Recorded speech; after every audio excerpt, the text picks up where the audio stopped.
When I stopped by the supermarket to buy my daughter's favorite roses to bring to her house for dinner by chance, I met my old neighbor. She grabbed my hand and said with a worried look, "Your son-in-law has been hiding something from you." When I looked bewildered, she told me a truth that shocked me to the bone. I was forced to make a decision to destroy all the lies in order to save my beloved daughter. Welcome, everyone. Please like, subscribe, and comment where you're watching from. Quick note, this is a fictional story with dramatized elements. Names and details are imaginary, but the message resonates deeply. So what did my neighbor tell me that day? Let's find out. I never thought a Sunday afternoon trip to the grocery store would change everything. The King Soopers on Wadsworth Boulevard in Lakewood wasn't my usual spot. I'd only started coming here after Michelle moved to Highlands Ranch with Brandon 4 years ago. It was convenient right on the way to their house, so I'd stop by to grab something before visiting her. Wine for dinner flowers, maybe some of those chocolate-covered almonds she loved. It became a ritual of sorts. King Soopers first, then Michelle's.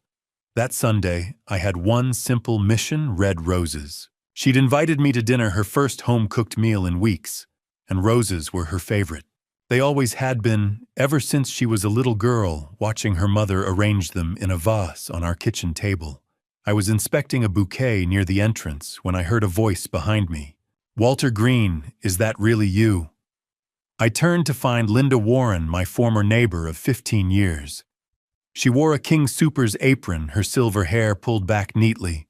We'd lost touch after she moved to live with her son and daughter-in-law almost 2 years ago. "Linda, I didn't know you worked here." "Started a few months ago," she said with a tired smile. "Part-time at the register. Keeps me busy." Then her expression shifted. She glanced around and lowered her voice. "Walter, do you have a minute? I need to talk to you about something. About Brandon." My grip tightened on the cart handle. "What about him?" She hesitated, then leaned closer. "Last Tuesday I saw him here. He was shopping with a woman." "A woman?" "Yes. Young, maybe 30. Long dark hair, very put together. She was wearing a designer coat and had this diamond bracelet on her wrist. Big stones, the kind that catches the light." I tried to rationalize it. Maybe a co-worker? "He works in real estate, meets a lot of people." Linda shook her head slowly. "Walter, they weren't just shopping together. They were together." Brandon had his arm around her waist. She was leaning into him, laughing. They were looking at each other the way married people do, the way you and Sarah used to. The words struck hard, but I kept my voice steady. "Are you sure it was Brandon?" "Walter, I was at his wedding. I've known that boy for years." Her voice was firm now. "When I saw them by the wine aisle, I walked over and called out to say hello. Brandon looked right at me. I know he recognized me. But before I could say anything more, he spoke. Cold as ice, he said, 'I don't know you, ma'am.' Then he took the woman's hand and walked away. I felt my chest tighten. He said he didn't know you." "Yes." Linda's eyes were sad. "Walter, we were neighbors for 15 years. I brought casseroles to your house after Sarah passed. I was at Brandon and Michelle's wedding. I gave them a set of wine glasses, for heaven's sake. He knows exactly who I am." "Maybe he didn't recognize you. It's been a couple years." "No." Linda cut me off gently. "He recognized me. I saw it in his eyes. He just didn't want that woman to know who I was. And the way they were together, Walter. They looked like husband and wife. Not friends, not colleagues. A couple." My throat felt tight. "Did you see what they bought?" She nodded. "I was at the register when they checked out. Expensive wine, gourmet cheese, fresh flowers, roses actually. The total was over $200. He paid with a credit card without blinking. $200 on groceries for a casual Tuesday. Michelle had mentioned money was tight lately. She'd been picking up extra shifts at the hospital, and Brandon said his commission checks were smaller. That's why she'd sent him $25,000 a few months ago, her savings, to help pay for his mother's medical care. Brandon had said his mother Edith was sick and needed treatment, but standing there with Linda's words echoing in my mind, something didn't add up. "Thank you for telling me, Linda." She squeezed my arm. "I hope I'm wrong, Walter, but I couldn't not tell you. If it were my daughter." "I understand." She gave me a sad smile and walked back toward the registers. I stood there for a long moment staring at the roses in my hand. They were beautiful, deep red, full petals, the kind Michelle would love. But now they felt heavier somehow, like they carried the weight of what I'd just learned. I paid at the self-checkout, barely registering the total. My mind was spinning. "I don't know you, ma'am." A lie. A deliberate, calculated lie to a woman who'd been at his wedding. The way Brandon had his arm around that woman. The diamond bracelet. The expensive shopping while claiming money was tight. The $25,000 Michelle had sent for his supposedly sick mother. I walked out into the parking lot, the November air sharp against my face. The sun was starting to dip lower in the sky, casting long shadows across the asphalt. I could see my breath in small white puffs. I reached my truck and opened the door, carefully placing the roses on the passenger seat. For a moment, I just stood there, one hand on the doorframe, looking at those flowers. Maybe Linda was wrong. Maybe there was an explanation. But deep down, I knew better. I climbed into the driver's seat and started the engine. The heater kicked on, blowing cold air that would eventually warm up. I sat there for a moment, hands on the steering wheel, staring through the windshield at nothing in particular. Then, I put the truck in reverse and pulled out of the parking space. The drive to Highlands Ranch would take 30 minutes. 30 minutes to decide what to do.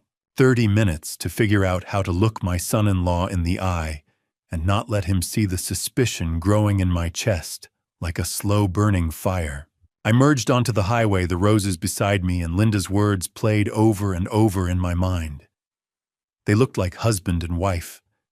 He said he didn't know me. Over $200 without blinking.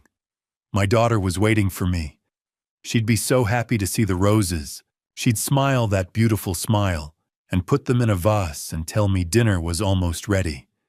And Brandon would be there too, smiling, playing the part of the loving husband. But now I would be watching, really watching. I gripped the steering wheel tighter and kept driving, the bouquet of red roses sitting beside me, beautiful and silent, as the doubt in my heart grew with every passing mile. I pulled into Michelle and Brandon's driveway at 6:30 sharp, the roses still resting on the passenger seat. The house looked picture-perfect, white siding, black shutters, manicured lawn. But after my conversation with Linda, everything felt different. I grabbed the roses and walked to the front door. Before I could knock, it swung open. "Dad!" Michelle pulled me into a hug, her face lighting up. She'd traded her scrubs for jeans and a cozy sweater. "You brought roses. You didn't have to." "I wanted to," I said, handing them to her. She buried her face in the blooms and smiled. "They're beautiful. Come in, dinner's almost ready." I stepped inside, and that's when I started noticing things. The first was the purse on the entryway table, a Louis Vuitton, with the signature monogram pattern. I knew because Sarah had admired one years ago, and the price had made my head spin. $2,500. "That's new," I said. Michelle glanced over. "Oh yeah, Brandon surprised me last week. He said I deserved something nice." I forced a smile and followed her into the living room. My eyes went straight to the television mounted on the wall, 75 inches. So new I could still see the faint outline where someone had peeled off the price sticker. "New TV?" I asked. "Got it 2 weeks ago." Brandon's voice came from the kitchen doorway. He walked in with a dish towel over his shoulder, grinning. 75 inches, 4K, the whole deal. Figured we'd treat ourselves. He extended his hand, and I shook it, studying his face. He looked the same as always, clean-cut, confident, polished. But now I couldn't help searching for cracks in that exterior. "Business must be good," I said. "Better than good." Brandon motioned for me to sit. Dio just closed a $2.5 million listing last month. Biggest commission check I've ever seen. The company gave me a bonus on top of it, KPI reward for hitting my quarterly targets. That's impressive. Yeah, it's been a great year. He leaned back casually. That's when I noticed the watch on his wrist, sleek silver with a black face, the Tag Heuer logo glinting under the lights. $2,000 at least. "Nice watch," I said. Brandon glanced at it and smiled. "Oh, treated myself after that last sale. Figured I'd earned it." Michelle came back with the roses arranged in a crystal vase. She sat beside Brandon, leaning into him. He draped his arm over her shoulders. All I could think about was Linda's words. He had his arm around her waist. They looked like husband and wife. "So, how's work, sweetheart?" I asked Michelle. She sighed. "Exhausting. I picked up 2 extra shifts last week. 3 code blues in one night. I barely slept." "You're working too hard." "I know, but..." She glanced at Brandon. "We've had some expenses lately. I wanted to help out." "Help out," I echoed. Brandon jumped in. "Yeah, my mom's been having some health issues. We've been covering her medical bills." I straightened. "Edith, what's wrong?" His expression flickered discomfort, maybe irritation. "She's got heart problems. Needs medication monitoring. It's been expensive." "How expensive?" Michelle answered. "I sent Brandon $25,000 a few months ago, from my savings, to cover her treatment and make sure she was comfortable. $25,000. The number hit me hard. That was Michelle's nest egg, years of savings scraped together from extra shifts and careful budgeting. Money she'd dreamed of using for a bigger house or a trip to Europe. And now it was gone. "That was generous of you," I said, carefully looking at Brandon. "How's your mother doing now?" "She's managing," he said, his tone clipped. "It's been tough, but we're doing what we can." "Where is she staying?" "Pinewood Care Center in Aurora. It's not fancy, but it's close enough that I can check on her." "You visit her often?" Brandon shifted. "When I can. Work's been crazy, you know how it is." I nodded slowly, but my mind was racing. $25,000 for medical bills, a Louis Vuitton purse, a 75-inch TV, a $2,000 watch. If money was so tight, where was all this luxury coming from? "Dinner's ready," Michelle announced, standing. "I made your favorite dad pot roast with roasted vegetables." I followed them into the dining room. The table was set beautifully, cloth napkins, matching plates, candles flickering. Michelle had gone to a lot of trouble trying so hard to make everything perfect.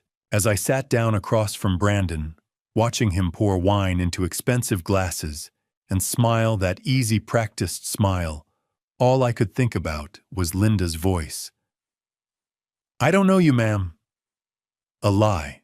A bold-faced lie to a woman who'd been at his wedding, and now sitting here surrounded by expensive things, listening to him talk about his sick mother while my daughter worked herself to exhaustion to pay for care that might not even be real. Something cold settled in my chest. I picked up my fork and took a bite of pot roast, forcing myself to chew, to swallow, to smile at Michelle when she asked if I liked it. "It's perfect, sweetheart," I said. Brandon raised his glass. "To family," he said. I lifted mine and clinked it against his, meeting his eyes across the table. And in that moment, looking at him, at his confident smile, his expensive watch, his carefully crafted image, I felt like I was sitting across from a complete stranger. A stranger who was lying to my daughter. A stranger I no longer recognized at all. Dinner ended around 8:30. Michelle started clearing the plates, and I stood to help, but Brandon waved me off. "Let me get those, Dad," he said with that practiced smile. "You relax." He carried a stack of dishes into the kitchen, and I heard his phone buzz on the counter. A moment later, he reappeared, phone in hand, his expression apologetic. "I'm so sorry," he said to Michelle. "That was the office. I have to run out for a bit, client emergency.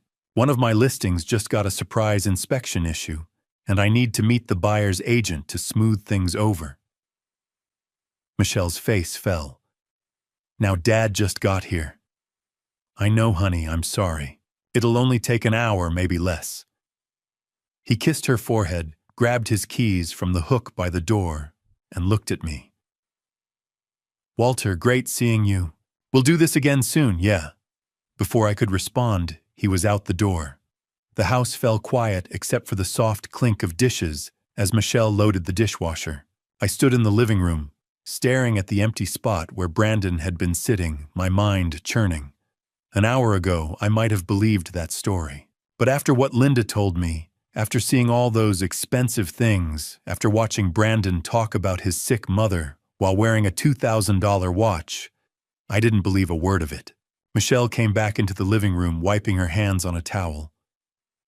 "Sorry about that, Dad. Brandon's job can be so unpredictable sometimes." "It's fine," I said. Then, before I could stop myself, I added, "Michelle, I need to talk to you about something." She sat down on the couch, tucking her legs underneath her. "What's up?" I took a breath. "Today, when I was at King Soopers, I ran into Linda Warren. You remember her, our old neighbor?" "Oh yeah. How's she doing?" "She's fine. She works there now." I paused, choosing my words carefully. "She told me something that's been bothering me. She said she saw Brandon last week at the store, with a woman." Michelle blinked. "A woman?"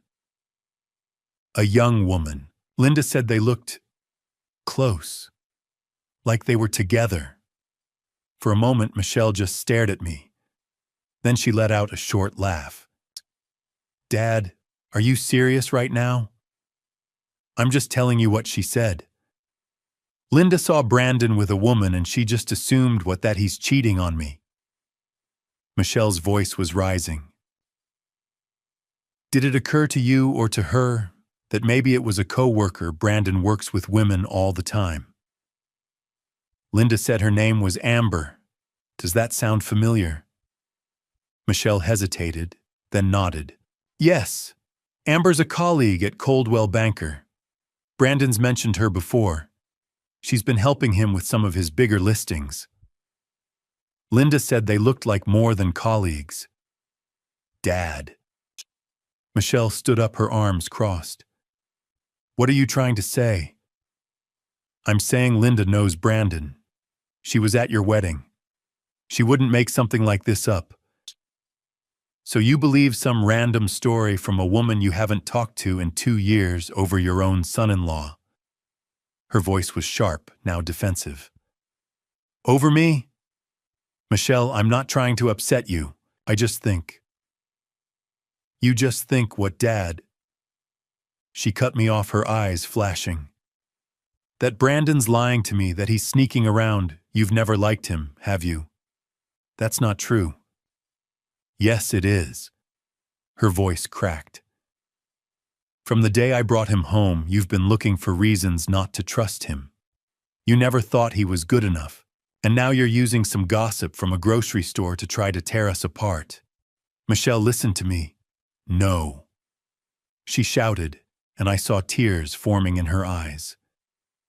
"You listen to me. Brandon is my husband. He works hard to provide for us. He takes care of me.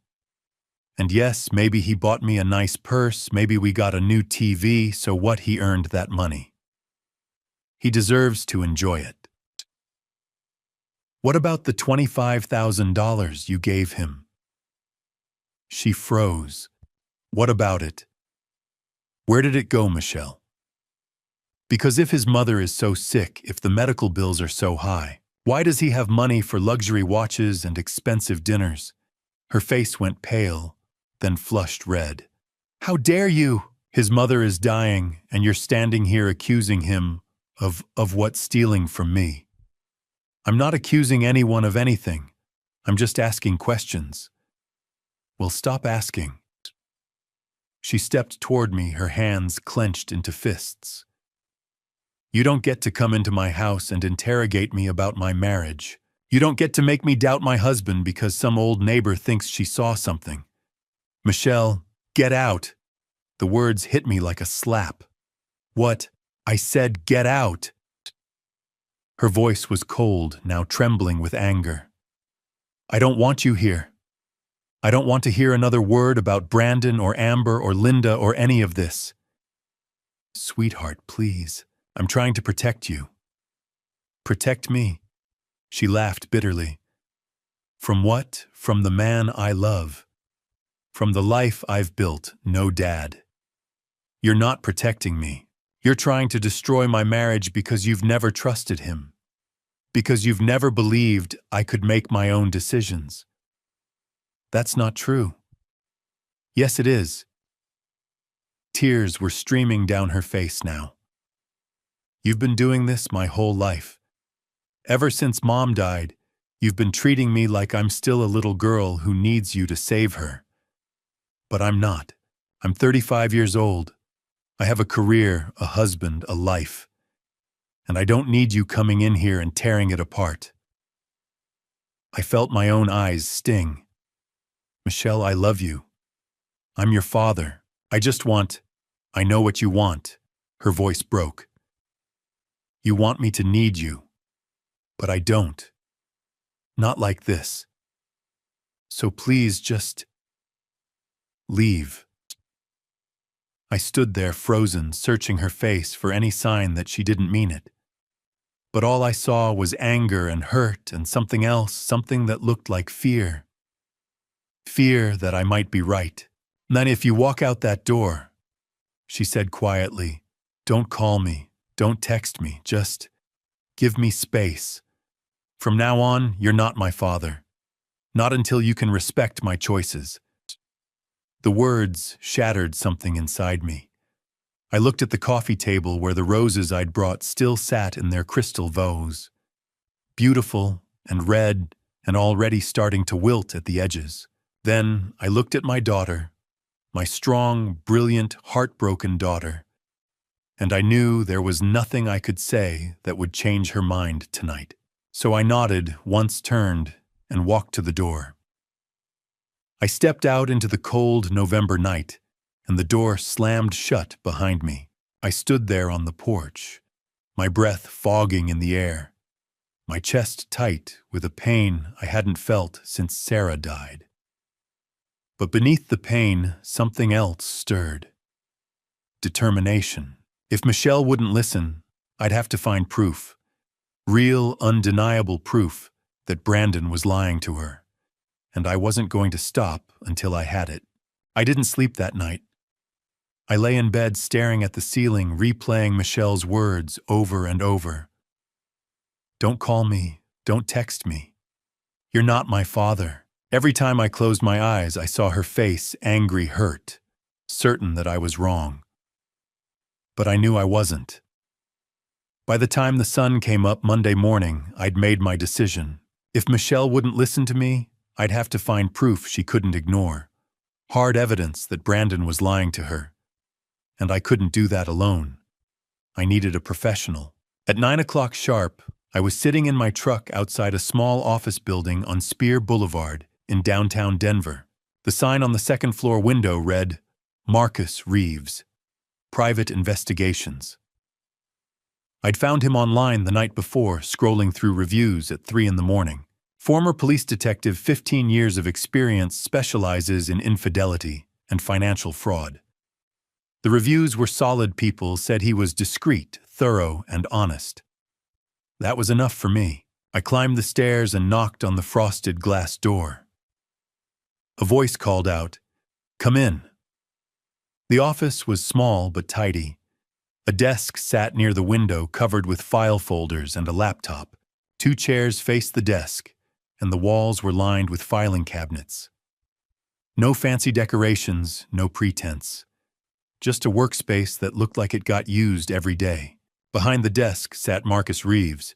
He was maybe 45, with short dark hair starting to gray at the temples, broad shoulders, and the kind of weathered face that came from years of watching people at their worst. He stood and extended his hand. "Walter Green." "That's me." I shook his hand. His grip was firm. "Have a seat." He gestured to one of the chairs and sat back down. "You said on the phone this is about your son-in-law." "Yeah." I cleared my throat. "I think he's cheating on my daughter, and I think he's lying about other things too." Marcus pulled out a notepad and pen. "Tell me everything." So I did. I told him about Linda seeing Brandon with the young woman at King Soopers, about the expensive purse, the TV, the watch, about the $25,000 Michelle had sent for his supposedly sick mother, about the confrontation at dinner, and how Michelle had thrown me out. Marcus listened without interrupting, taking notes in quick, efficient strokes. When I finished, he set down his pen and looked at me. "How long have they been married?" 4 years. "And you've never suspected anything before now?" "No. Brandon always seemed fine. A little smooth maybe, but I figured that was just his job. Real estate guys are like that." Marcus nodded. "They are." "Okay, here's what I'm hearing. Possible infidelity, possible financial fraud, and a wife who doesn't want to believe it. That's common. People don't want to see what's right in front of them, especially when it's going to hurt. So you'll help me." "I can." He leaned back in his chair. "But I need to be clear about what you're asking for. Surveillance isn't cheap and it takes time. If I'm going to follow Brandon, document his movements, find out who this woman is and what's going on with the money, that's a full work week minimum, maybe more."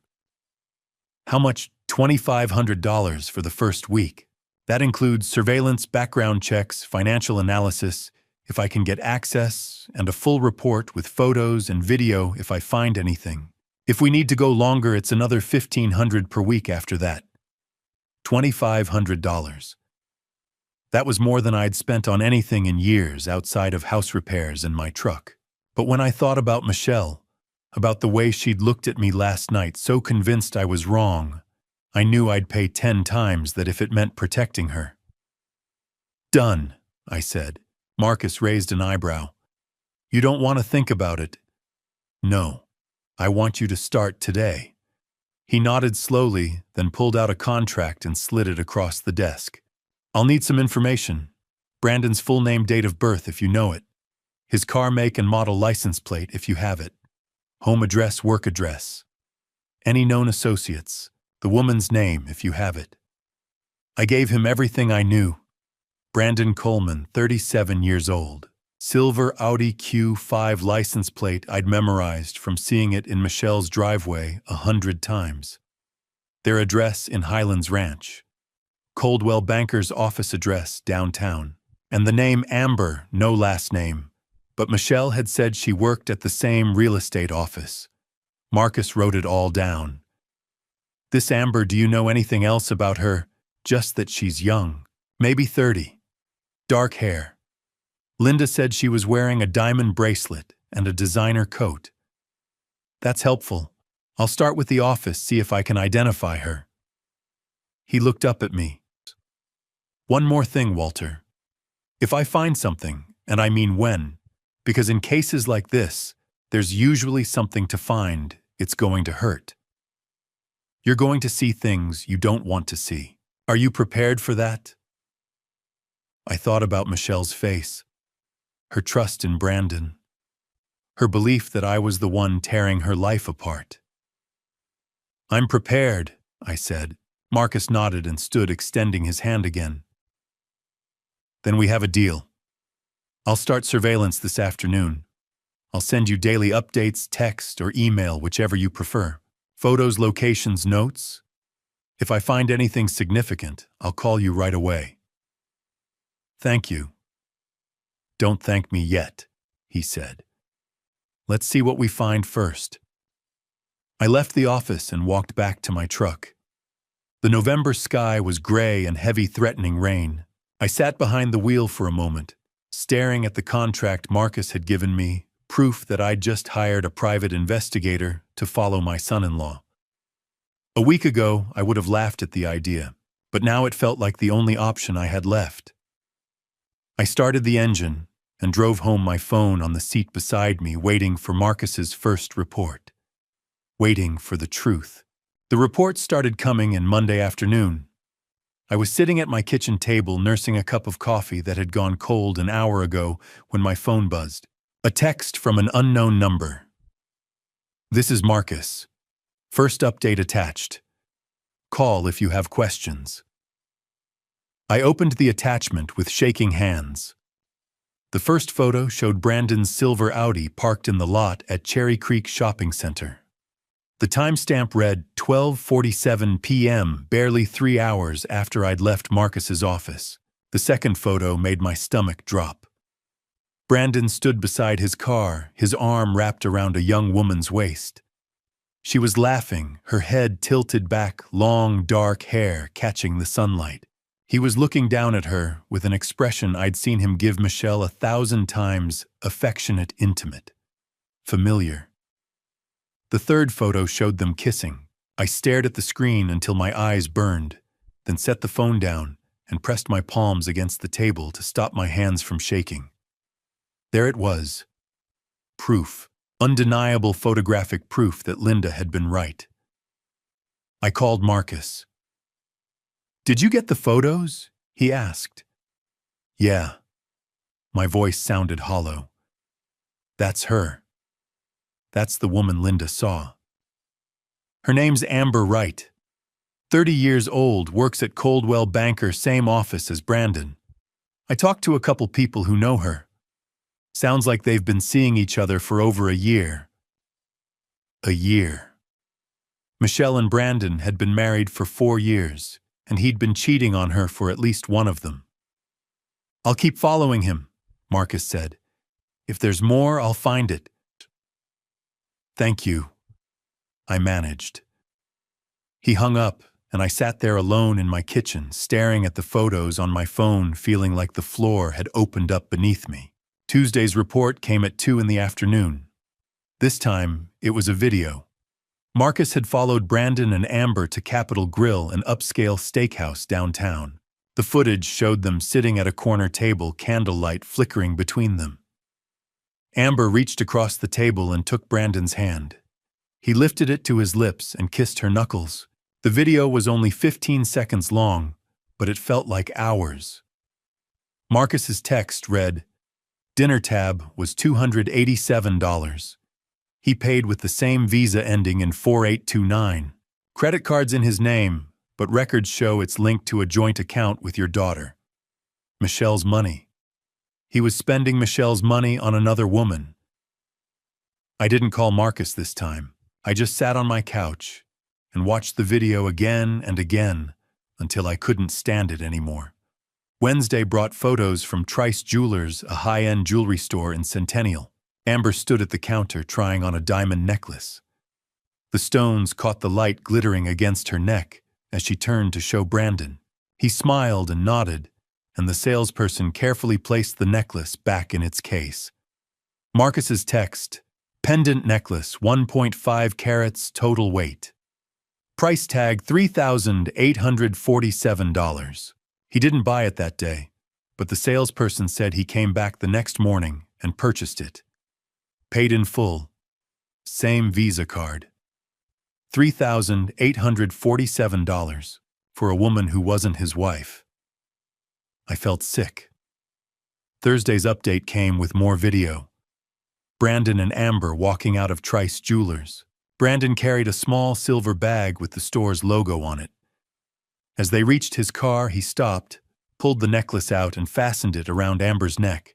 She threw her arms around him and kissed him right there in the parking lot. Marcus's text, total, confirmed spending so far jewelry $3,847. Restaurants, 3 dinners, $780. Shopping 2 trips to Cherry Creek, estimated $1,200. That's just what I've documented this week.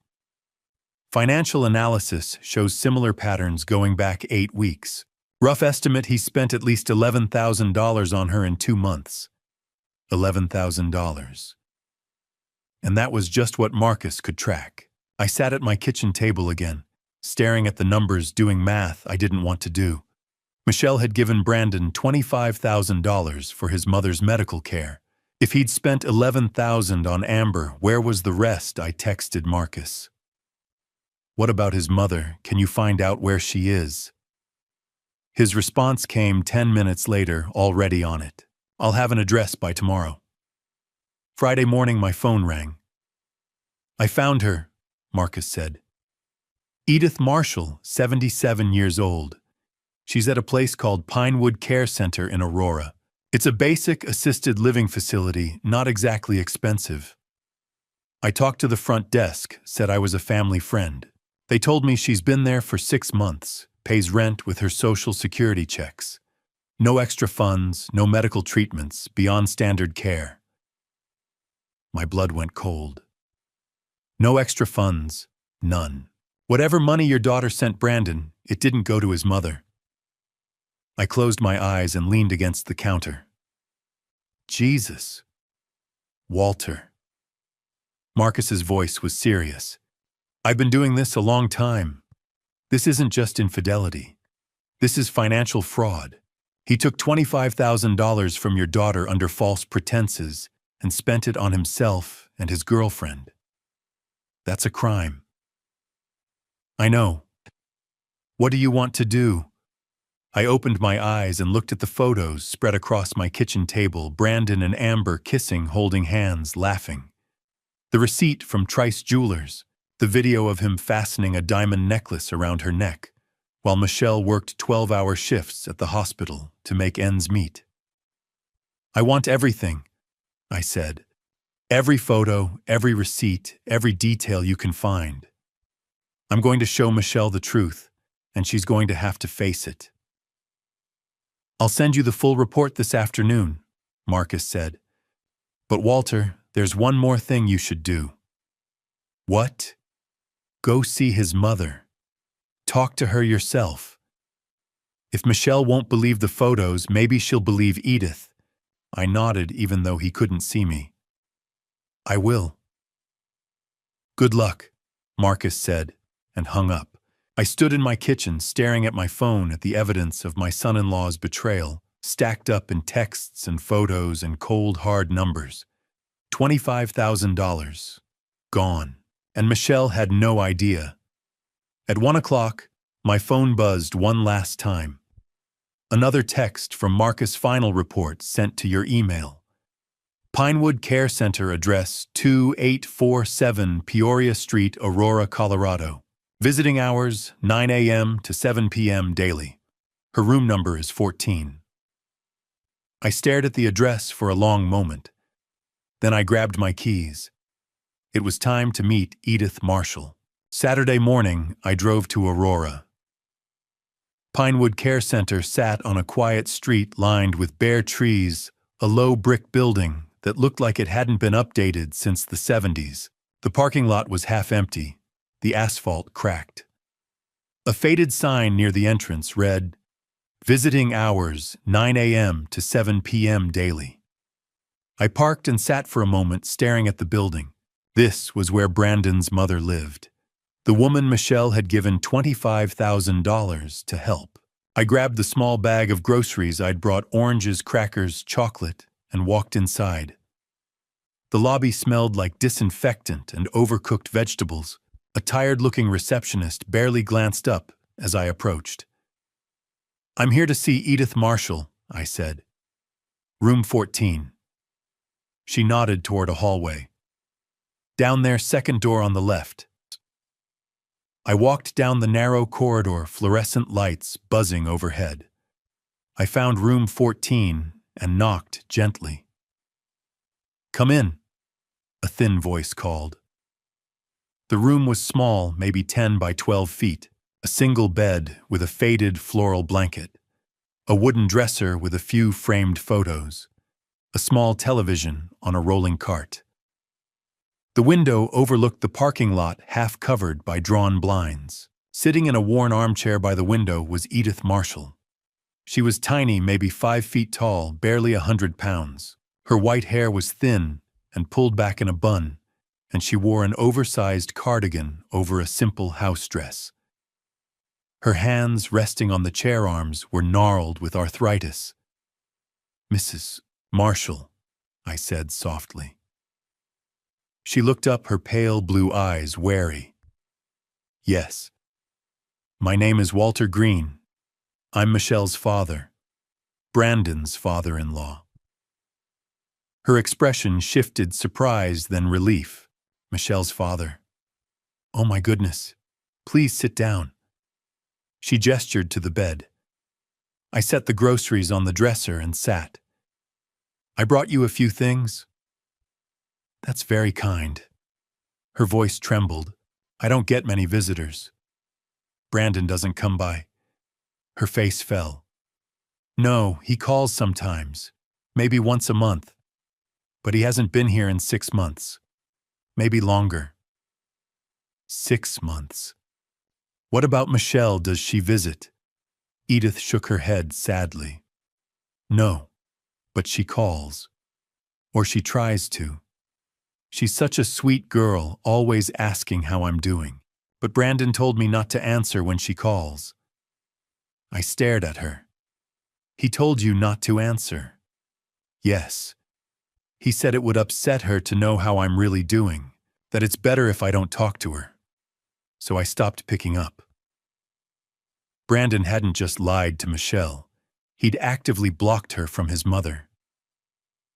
"Mrs. Marshall," I said carefully, "Michelle sent Brandon $25,000. She thought it was for your medical care. Treatments, medications, making sure you were comfortable." Edith's eyes went wide. $25,000. "Yes." She shook her head slowly. "I haven't seen a penny of that money. I pay my rent here with Social Security, $1,200 a month. That's all I have. The staff are kind, but this place isn't expensive, and I'm not getting any special treatments, just regular medications for blood pressure and arthritis." I felt like I'd been punched in the gut. "He told Michelle you were very sick, that you needed the money." "I'm not sick," Edith said, her voice breaking. "I'm just old and lonely." We sat in silence. I looked around the room, the thin blanket, the ancient television, the drafty window. Cold air seeped in despite the cardigan wrapped around her. "Mrs. Marshall, do you have a winter coat?" She blinked. "I have an old one, but it's worn out. The zipper's broken." "Brandon promised to buy you a new one, didn't he?" Her eyes filled with tears. "How did you know?" "Just a guess. He said he'd get me a navy blue one, a warm one, but he never did." She wiped her eyes. "I don't mean to complain. He's my son. I'm sure he's busy. Too busy to visit his mother. Too busy to buy her a coat, but not too busy to spend $11,000 on his girlfriend." I stood up. "Mrs. Marshall, I'm going to buy you that coat. Navy blue, just like he promised. And I'm going to bring Michelle here to see you. Soon." Edith looked up at me, her eyes wide with hope. "You will, I promise." She reached out and took my hand, her grip weak but warm. "Thank you, Walter. You're a good man. Michelle is lucky to have you." I squeezed her hand gently and left. I sat in my truck, staring at the building. The image of Edith's cold, lonely room burned into my mind. $25,000. Michelle had given Brandon $25,000. Marcus had tracked $11,000 spent on Amber jewelry dinners shopping. That left $14,000. $14,000 that wasn't going to Edith's care. Wasn't going to medical bills or a better facility or the warm coat Brandon had promised her. Where had it gone? I pulled out my phone and called Marcus. I just met his mother, I said, and she's living in a bare room with broken heating, paying rent with Social Security. She hasn't seen a dime of that $25,000. Brandon's been lying about everything. Marcus was quiet for a moment. So, what's your next move? I looked back at the building at the window where Edith's room was. I thought about Michelle working herself to exhaustion, trusting the man she loved. I thought about Brandon kissing Amber in parking lots, fastening diamond necklaces around her neck, spending money that wasn't his, while his own mother sat alone in a cold room waiting for a coat he'd never buy. I'm going to find out where the rest of that money went, I said, and then I'm going to show Michelle everything. Every photo, every receipt, every lie. Good, Marcus said. I'll keep digging. I hung up and started the engine. $14,000. Brandon had stolen from Michelle, abandoned his mother, lied to everyone, and I was going to make sure he paid for it. I was still sitting in my truck outside Pinewood Care Center when my phone buzzed at 3 o'clock Saturday afternoon. An email from Marcus. The subject line read, "Urgent, found something big." I opened it. Walter, I dug into Brandon's credit card records from the past 2 months. November 3rd to 7th, he told Michelle he was going to San Diego for a real estate conference. That was a lie.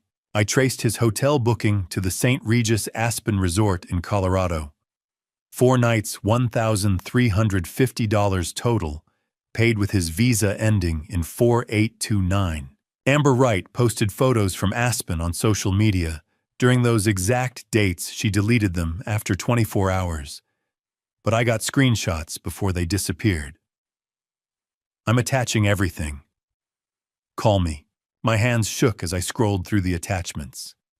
The first was a screenshot from Amber's social media. The photo showed her standing on a snow-covered balcony mountains in the background, wearing a fur-trimmed coat and holding a glass of champagne. The caption read, "Living my best life." The location tag, St. Regis Aspen Resort. The date, November 4th, 2024. The second attachment was a hotel receipt. St. Regis Aspen Resort. Guest name, Brandon Coleman. Check-in, November 3rd, check-out, November 7th. Room rate, $337.50 per night. Total, $1,350. Payment method, Visa ending in 4829. The same card he'd used to buy Amber's necklace. The same card linked to the joint account he shared with Michelle. I kept scrolling. Marcus had included a breakdown of estimated expenses, hotel, $1,350 meals, approximately $400 ski lift passes, $200 miscellaneous, $100.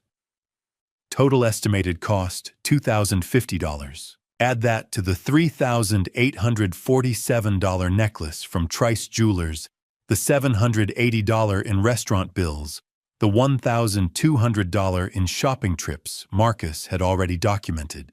Brandon had spent over $7,000 on Amber in a single month, while Michelle worked 12-hour shifts and sent him $25,000 to care for his supposedly dying mother. I called Marcus. "Did you get it?" he asked. "Yeah." My voice was hoarse. "San Diego." He told her San Diego. I checked. There was no real estate conference in San Diego those dates. He made it up. I closed my eyes and leaned my head back against the seat. "How did you get the social media photos if she deleted them?" "I have software that archives posts before they disappear. It's standard for investigations like this." The posts were public for about 18 hours before she took them down, probably realized it was stupid to broadcast a secret trip. But by then, I'd already captured them. "Is there more?" "One more thing," Marcus said. "I found another photo she posted from a restaurant in Aspen, high-end steakhouse called Matsuhisa. I called them, said I was trying to track down a receipt for tax purposes. They confirmed a reservation under Brandon Coleman for 2 people on November 5th at 7 p.m. Bill was $340. $340 for one dinner. Walter, I know this is hard to hear, but you need to understand what you're dealing with. This isn't just an affair. Brandon is living a double life. He's taking your daughter's money and using it to fund a relationship with another woman. Fancy trips, expensive dinners, jewelry. Meanwhile, his mother is sitting in a care facility with a broken coat zipper. I know. What are you going to do? I opened my eyes and stared through the windshield at Pinewood Care Center. I need to talk to Michelle, not to accuse her or upset her, just to confirm the timeline. If she tells me Brandon went to San Diego those dates, then I know for sure he's been lying to her face. Just be careful, Marcus said. If she's still in denial, she might warn him you're investigating. I'll be careful. I hung up and sat there for a long moment, phone in my hand, trying to decide how to approach this. Finally, I dialed Michelle's number. She answered on the 3rd ring. Dad. Her voice was guarded cold. We hadn't spoken since she'd thrown me out Sunday night. Hi, sweetheart, I said, keeping my tone light. I know you asked for space, and I'm respecting that. I just wanted to check in. How are you? Silence, then, I'm fine. Good. That's good. I paused. I was thinking about Brandon's work. He mentioned he travels a lot for showings and conferences. Does he go out of town often? Sometimes. Why? No reason. Just curious. Has he had any trips recently? Another pause. He went to San Diego a couple weeks ago. A real estate conference. He was gone 4 days. My chest tightened. Early November. Yeah, November 3rd through the 7th. Why are you asking? Just making conversation. I forced myself to sound casual. How was it? Did he enjoy the conference? I think so. He said it was exhausting, lots of networking, late meetings. He came home pretty tired. Tired. Because he'd been skiing in Aspen with his girlfriend, not attending a conference in San Diego. That sounds tough, I said. Well, I'm glad he's working hard. Dad, why are you really calling? I just miss you, Michelle. I hate how we left things. Her voice softened slightly. I miss you too. But I meant what I said. I need you to trust me and my marriage. I know. I'm trying. We talked for a few more minutes, small talk, careful and strained, and then she said she had to go. I told her I loved her. She hesitated, then said it back. When I hung up, I stared at Marcus's email on my phone. Michelle had just confirmed it. Brandon told her he went to San Diego for a conference from November 3rd to 7th. But he hadn't. He'd gone to Aspen, with Amber, and spent over $2,000 of Michelle's money doing it. I sat there in the parking lot of Pinewood Care Center, looking at the photos on my screen. Amber on the balcony with champagne. Brandon's name on the hotel receipt.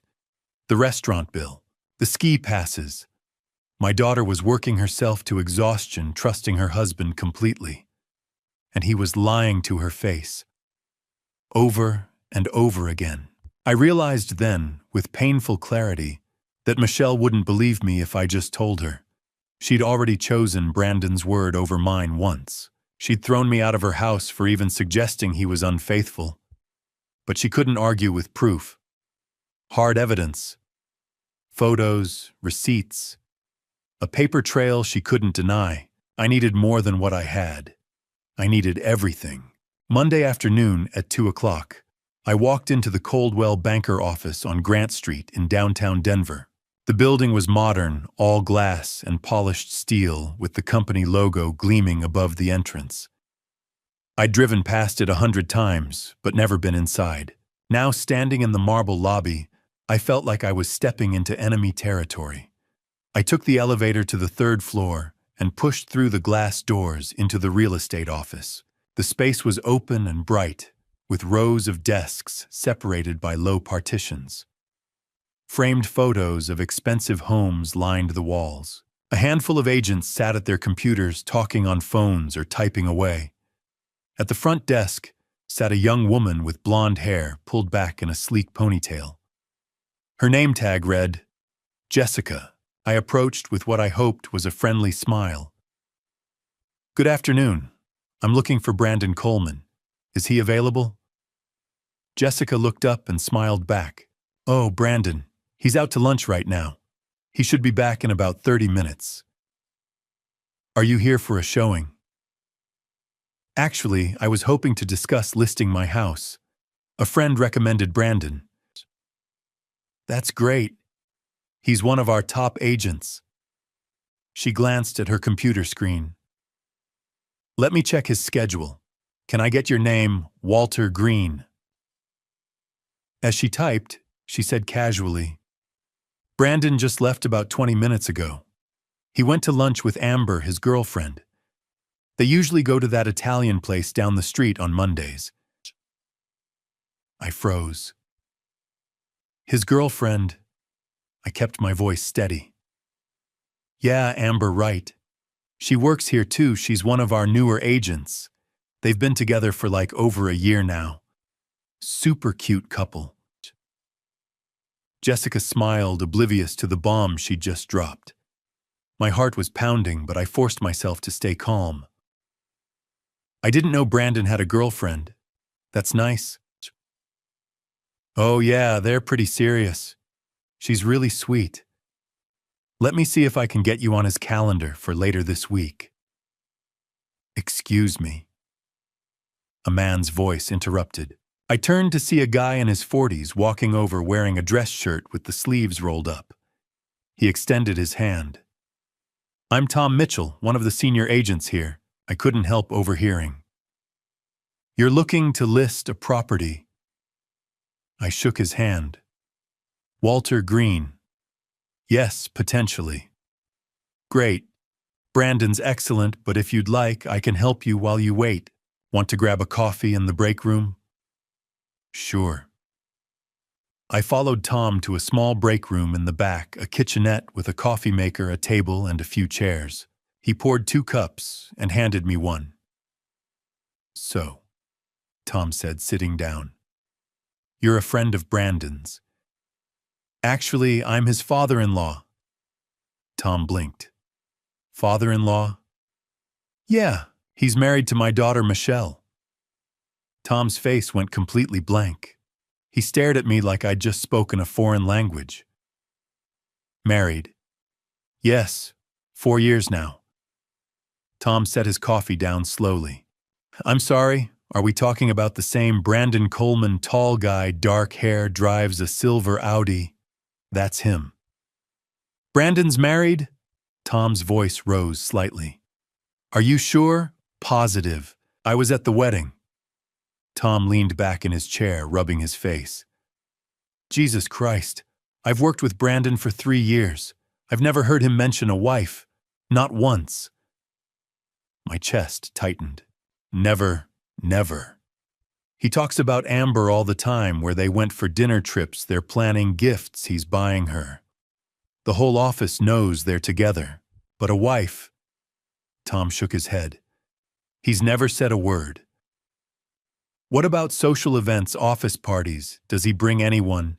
He brings Amber, every time. Last year's Christmas party, the summer picnic, happy hours. It's always Amber. Tom looked genuinely disturbed now. Walter, I'm being straight with you. Everyone here thinks Brandon's single. Well, not single anymore because of Amber, but definitely not married. I felt like I'd been punched in the stomach. So he's been pretending Michelle doesn't exist. I guess so. I mean, damn, I had no idea. Tom paused. Does your daughter know about Amber? She knows Amber's name. Brandon told her Amber's a colleague. Nothing more. Tom let out a long breath. Man, that's messed up. I'm really sorry. I wouldn't have said anything if I'd known. No. I cut him off. I'm glad you did. I needed to hear it. We sat in silence for a moment. From the main office, I could hear phones ringing, people talking, the hum of daily business. Normal sounds. But nothing about this felt normal. How long did you say they've been together? I asked. Brandon and Amber. Over a year at least. Maybe longer. They started getting close around last summer, I think. July or August. By fall, it was pretty obvious they were a couple. Over a year. My mind raced doing the math. Michelle and Brandon had their 3rd wedding anniversary last June, which meant he'd started seeing Amber barely a month later. Does Amber know he's married? I asked. Tom shrugged. I have no idea. If she does, she's never mentioned it either. I stood up my coffee untouched. Thank you for your honesty, Tom. Yeah, of course. He stood too, looking uncomfortable. Listen, are you going to talk to Brandon about this? Eventually.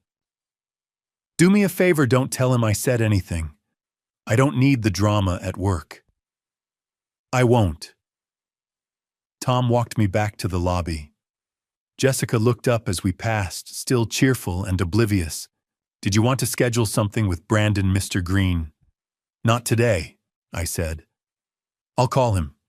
I walked out of the office and down to the parking garage, my footsteps echoing in the concrete stairwell. When I reached my truck, I sat behind the wheel and gripped it hard, trying to steady my breathing. Brandon had erased Michelle from his life. At work, he was single. Dating Amber, taking her to office parties, introducing her to colleagues, building a whole separate world where his wife didn't exist. And everyone believed him. Jessica thought Amber was his girlfriend. Tom had worked with him for 3 years and never heard Michelle's name. The entire office saw him as one half of a happy couple, just not the couple he'd actually married. My daughter had been deleted.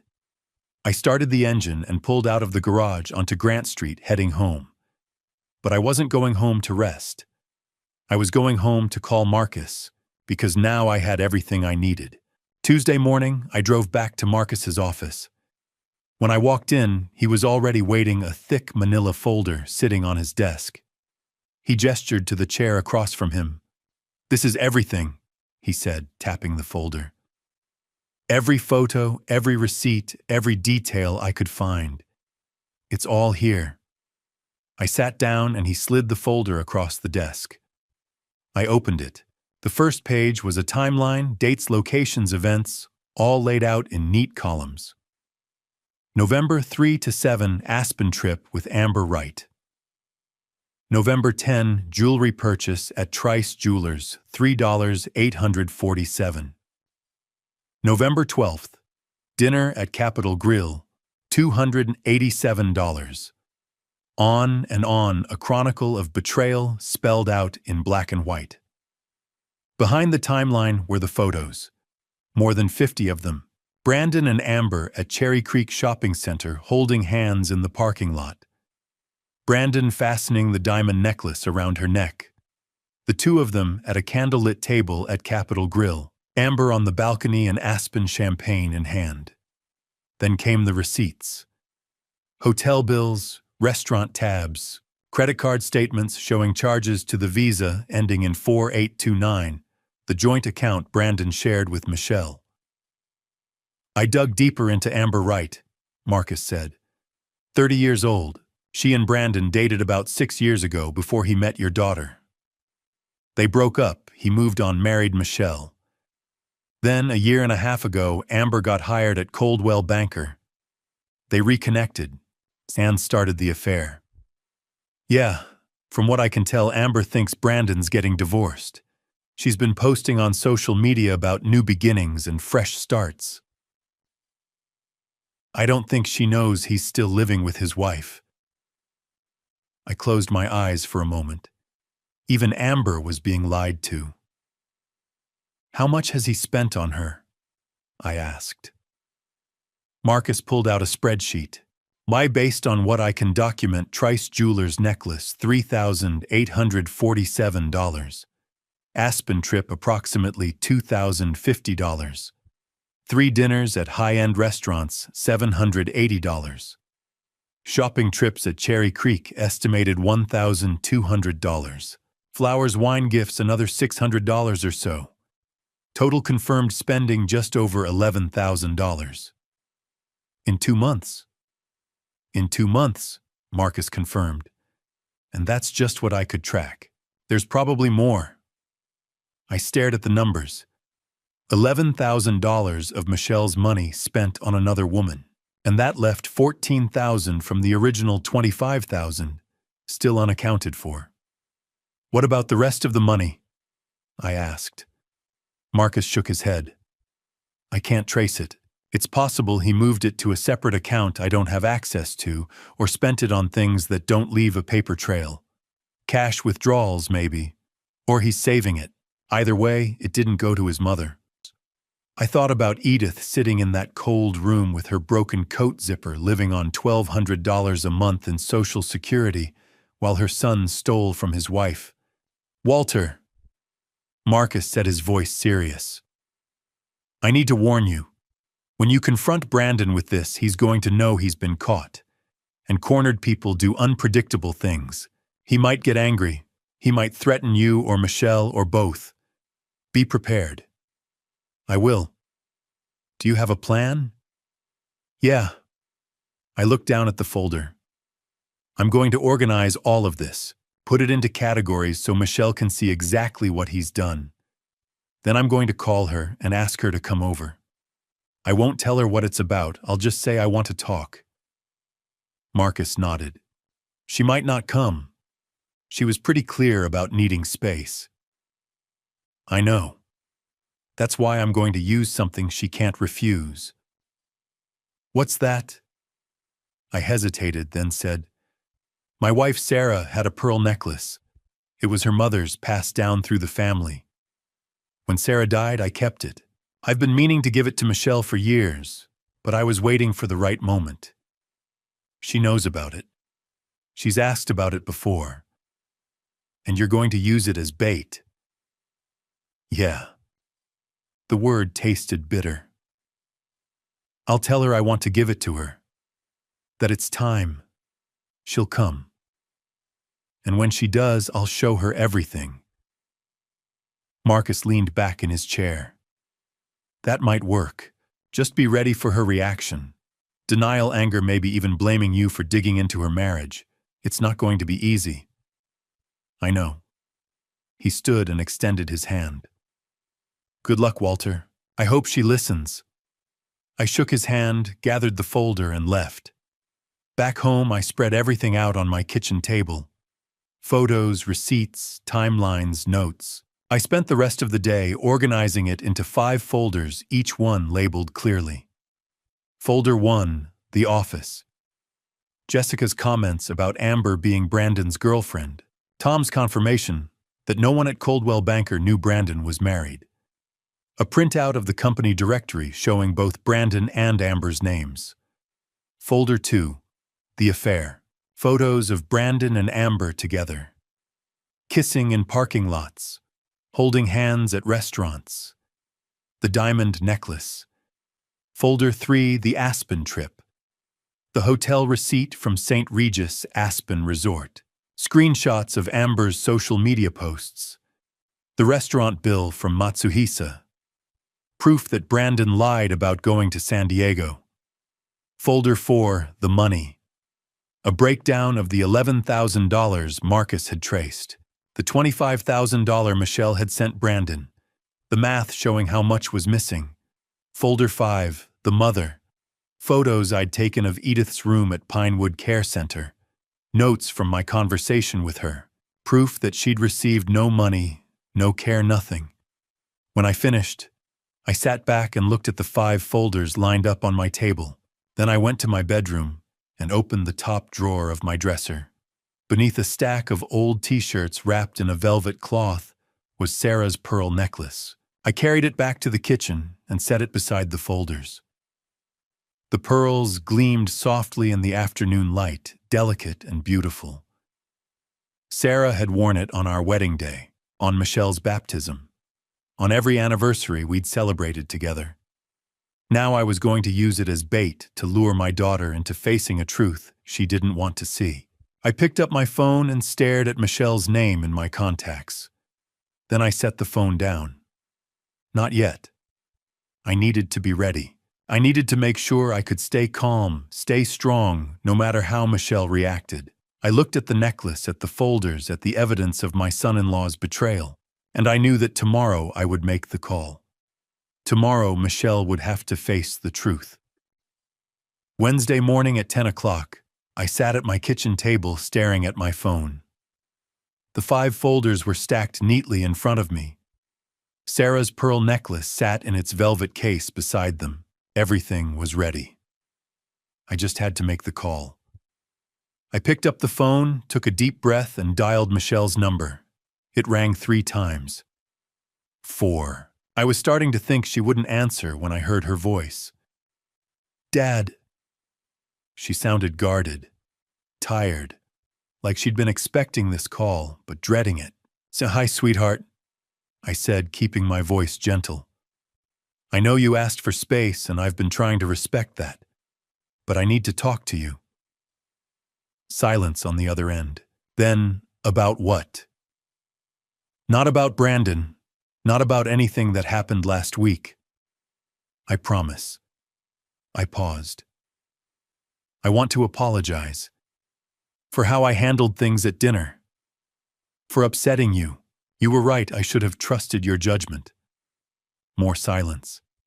I could hear her breathing, weighing my words. "Okay," she said finally. "Apology accepted. Is that all?" "No." I looked down at the pearl necklace. "I found something. Your mother's necklace. The pearl one." I heard her inhale sharply. "Mom's pearls." "Yeah, I've been looking for it for months. I knew it was somewhere in the house, but I couldn't remember where I'd put it after she..." I let the sentence trail off. "Anyway, I found it yesterday, in the back of my dresser." "Dad." Michelle's voice softened, and I could hear the shift immediately. "You found it." "I did, and I want you to have it. Your mother always said it should be yours." Michelle was quiet for a long moment. I knew what that necklace meant to her. She'd watched Sarah wear it on special occasions her whole life. At our anniversary dinners, at Michelle's college graduation, at parent-teacher conferences when Michelle was in elementary school and Sarah wanted to look her best. The last time Sarah wore it was at Michelle's wedding. She'd insisted on it, said it was tradition that something borrowed, something blue wasn't enough, without something that connected 3 generations of women. "I thought it was lost," Michelle said, and I could hear the emotion catching in her voice. "So did I. But it's here. It's safe. And it's yours. Can I come get it?" "Of course, but I'd like to do this properly. Come over for dinner, Saturday night, 7 o'clock. I'll make pot roast the way you like it with the carrots and those little red potatoes. We can talk, have a nice evening, and I'll give you the necklace. What do you say?" Another pause. I held my breath, waiting. "Just you and me?" she asked carefully. "Well, Brandon's welcome too if he wants to come. I don't want to exclude him. This is a family thing, and he's family." The words tasted like ash in my mouth, but I forced them out. I heard muffled voices on the other end of the line, Michelle covering the phone talking to someone in the background. Brandon almost certainly. I couldn't make out the exact words, but I could hear the tone.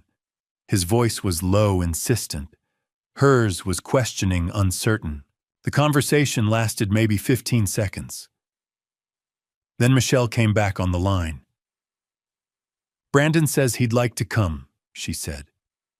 "If that's really okay with you." "Perfect. Exactly what I needed. Of course it's okay," I said, injecting warmth into my voice. "I'd be happy to have him. 7 o'clock Saturday. I'll have everything ready." "Okay." Michelle sounded relieved, maybe even a little hopeful. "Saturday at 7. We'll be there." "Thank you, sweetheart. I'm really looking forward to it. It's been too long since we've had a proper family dinner." "Me too, Dad. And thank you for finding the necklace, for wanting to give it to me. It means a lot." "I know it does," I said quietly. "Your mother would want you to have it. She always did. I love you, Dad." The words hit me harder than I expected. "I love you too, sweetheart. More than you know." We said our goodbyes and I hung up. I sat there for a long moment, phone still in my hand, staring at the 5 folders on the table. My heart was pounding. My hands were shaking slightly. Saturday, 7 o'clock. Michelle and Brandon would walk through my door expecting a reconciliation dinner and a family heirloom. Instead, they'd get the truth. All of it. I set the phone down and picked up Sarah's pearl necklace. The pearls gleamed softly in the morning light, smooth and perfect. Sarah had worn this on our wedding day, on the day Michelle was born, on every important occasion for 30 years. And now I was using it as bait to lure my daughter into the hardest conversation of her life. "I'm sorry, Sarah," I whispered to the empty kitchen, "but I have to do this. I have to save her." I placed the necklace carefully back in its velvet case and closed the lid. Then I looked at the 5 folders again. Each one contained a piece of Brandon's betrayal. Each one held proof that would shatter Michelle's world. But it had to be done. Because Brandon was coming. He'd taken the bait just like I'd hoped. He probably thought this was his chance to smooth things over, to play the loving son-in-law, to prove to Michelle once and for all that her father was the problem. He had no idea what was waiting for him. I stood up and walked to the window, looking out at the cold November morning. 3 more days. 72 hours until Saturday night. 3 more days to prepare myself for what I was about to do. I thought about Michelle's voice on the phone. The way it had softened when I mentioned the necklace. The way she'd said, "I love you, Dad," before hanging up.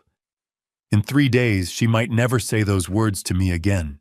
But if it meant saving her from a man who was bleeding her dry, stealing from her, lying to her face every single day, then I'd accept that. I turned back to the table and looked one more time at the evidence of Brandon Coleman's betrayal.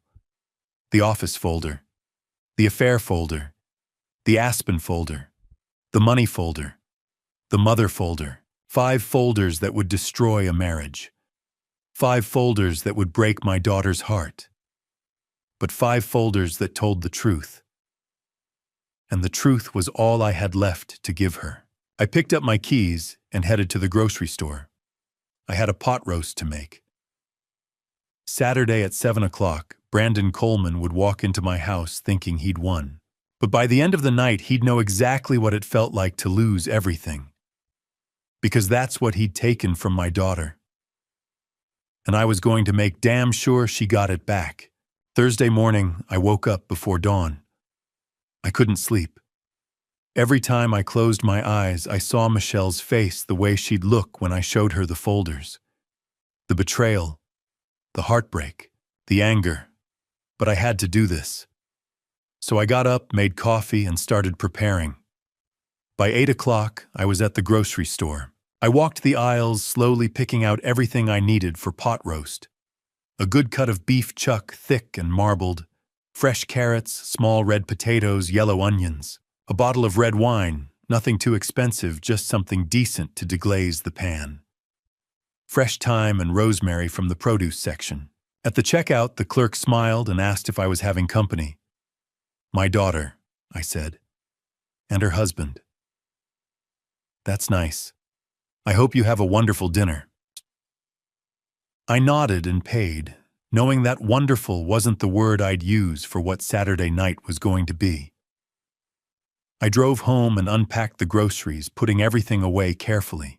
Then, I spent the rest of Thursday morning cleaning. I vacuumed the living room, dusted the shelves, wiped down the coffee table where the folders would sit. I wanted everything to be perfect, or as perfect as it could be for what I was about to do. In the afternoon, I moved to the kitchen. I scrubbed the counters, cleaned out the refrigerator, made sure I had enough plates and silverware. Sarah's good china was still in the cabinet, white with delicate blue flowers around the edges. I took it down, washed each piece by hand, and set it aside to dry. By evening, the house looked better than it had in months.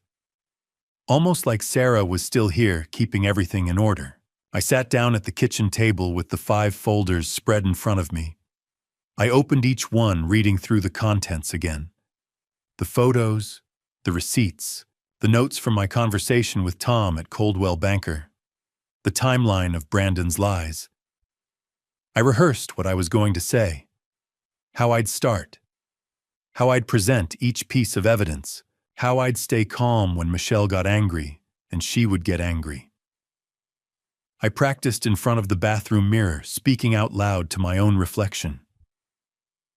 "Michelle, I know this is hard to hear, but I need you to look at these photos. Brandon told you he went to San Diego. Here's proof he was in Aspen. Your mother deserved better than this. And so do you." The words felt heavy in my mouth. Rehearsed lines for a conversation that would destroy my daughter's marriage.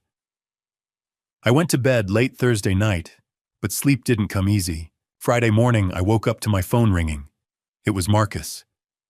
"Just checking in," he said. "You still going through with it tomorrow?" "Yeah." "How are you holding up?" "I'm fine." I lied. "Walter, I've done this job a long time. I've seen a lot of confrontations. They don't always go the way you hope. Be prepared for Michelle to defend him, to get angry at you instead of him. People don't want to believe the worst about the person they love."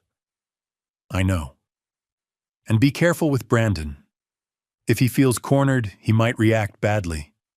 Yelling threats may be worse. Do you have anyone who can be there with you?" "No. It has to be just the 3 of us." Marcus sighed. "All right. But if things get out of hand, call the police. Don't try to handle it yourself." "I won't." "Good luck, Walter. I hope she listens." "Me too." I hung up and spent the rest of Friday morning preparing the pot roast. I browned the beef in a heavy Dutch oven, the smell filling the kitchen. Then I added the wine, the broth, the vegetables, the herbs. I covered it and slid it into the oven on low heat, letting it cook slowly the way Sarah used to do it. By noon, the house smelled like home, like family dinners and Sunday afternoons and everything Michelle associated with safety and love. I hated that I was using that against her. At 6 o'clock Friday evening, I took the 5 folders and carried them into the living room. I opened the cabinet under the coffee table and placed them inside, hidden but ready. All I'd have to do tomorrow was reach down and pull them out. Then I went back to the kitchen and checked the pot roast. It was perfect, the meat falling apart, the vegetables tender. I turned off the oven and let it rest. At 6:45, I set the dining room table. Sarah's good china, cloth napkins, candles in the center. I opened the velvet case with the pearl necklace and placed it on a small blue cushion at the head of the table, right where Michelle would sit. The pearls gleamed in the candlelight. I stood there for a moment looking at the table. It looked beautiful, like a celebration. But it wasn't. It was a trap. I checked my watch. 6:55. Michelle and Brandon would be here any minute. I walked to the living room and stood by the window watching the street. The sun had already set and the neighborhood was quiet. A few houses had their porch lights on. Somewhere down the block, a dog barked. Then I saw headlights turn onto my street. A silver Audi. My heart started pounding. The car pulled into my driveway and stopped. The engine cut off. The doors opened. Michelle stepped out first, wearing a dark blue dress and a coat. Brandon followed, dressed in slacks and a button-down shirt. They looked like they were going to a nice dinner. They had no idea. I moved away from the window and walked to the front door. 6:58. The doorbell rang. I closed my eyes, took a deep breath, and opened the door. At 7 o'clock, Michelle and Brandon stepped into my house. Michelle looked around, taking in the clean living room, the smell of pot roast wafting from the kitchen. She smiled, but it was tentative, guarded. The tension from our last conversation still hung between us. "Hi, Dad," she said again, softer this time. Come in," I said, stepping aside. "Let me take your coats." Brandon handed me his jacket, flashing that practiced smile of his. "Thanks for having us, Walter. How have you been?" "Good," I lied. "Really good. Come on, dinner's just about ready." I led them into the dining room. Michelle's eyes went immediately to the table, the candles, the good china, the pearl necklace sitting on its blue velvet cushion at her place setting. She gasped. "Dad, is that your mother's pearls?" I finished. "Go ahead, take a look." She walked over slowly, almost reverently, and picked up the necklace. The pearls gleamed in the candlelight as she held them up, her eyes filling with tears. "It's beautiful," she whispered. "I can't believe you found it. I told you I would." She looked at me, and for a moment the tension between us dissolved. "Thank you. You can put it on after dinner if you want. For now, let's eat." We sat down, Michelle and Brandon on one side of the table, me across from them. I served the pot roast, spooning the tender beef and vegetables onto their plates. Steam rose from the food, and for a few minutes the only sound was the clink of silverware against china. "This is delicious, Dad," Michelle said, breaking the silence. "Your mother's recipe. I'm glad you like it." Brandon cut into his beef and nodded. "Really good, Walter. You're a great cook." "Thanks." The conversation was stilted, polite, like we were all strangers trying to make small talk. I watched Brandon as he ate, the way he smiled at Michelle, the way he touched her hand briefly when she passed him the salt. He looked relaxed, confident. He had no idea what was coming. "So," Brandon said after a few minutes, leaning back slightly. "I had a great week at work. Closed 2 deals, both of them big ones. Commission's looking good. Should be around 15,000 for the month." "That's impressive," I said, keeping my voice neutral. "Yeah, it's been a strong quarter. I'm actually thinking about upgrading my car, maybe trade in the Audi for something newer." Michelle glanced at him. "I thought we were saving for a down payment on a bigger house." "We are," Brandon said smoothly. "But we can do both. Business is good, honey. We can afford it." I said nothing, just took another bite of pot roast. $15,000. Another round of lies, another performance. Michelle turned to me. "Dad, can I see the necklace again? After dinner?" "Of course," I said. "I'll give it to you properly, in the living room with coffee. Your mother would have wanted it that way." She smiled, and I saw the little girl. She used to be the one who believed the best of everyone, who trusted without question. It broke my heart. We finished dinner in near silence. I cleared the plates, waved off Michelle's offer to help, and brought out coffee on a tray. Then I gestured toward the living room. Let's sit in there. More comfortable. Michelle and Brandon followed me in.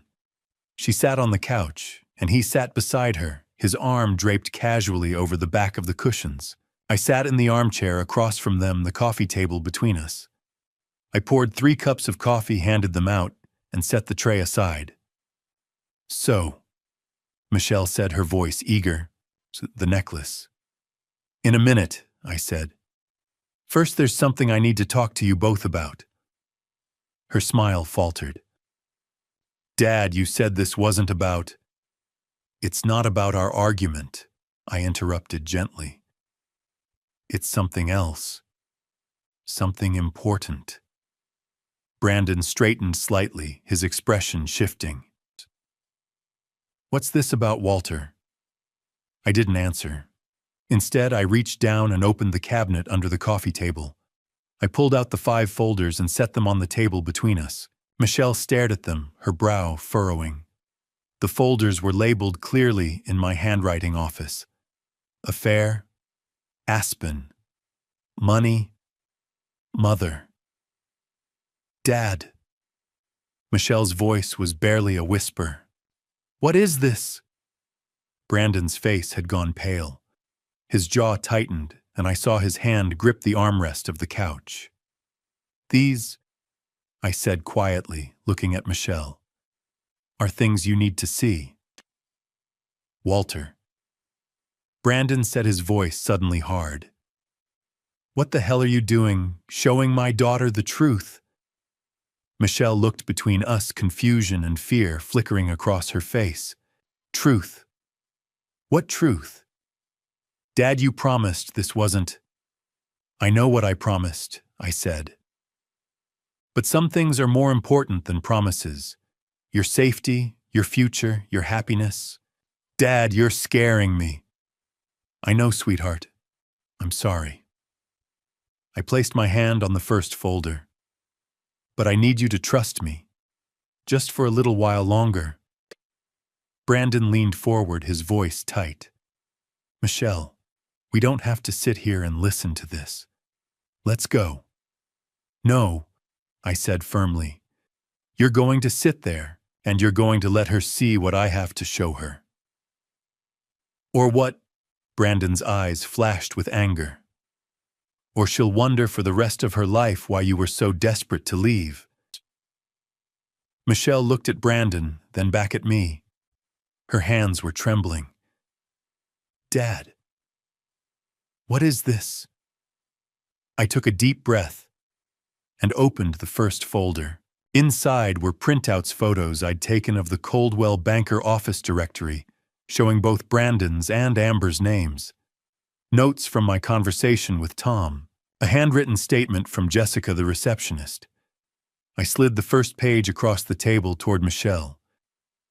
Last Monday, I said, my voice steady. I went to Brandon's office. I told the receptionist I was looking for him. She said he'd gone to lunch. I paused. With Amber, his girlfriend.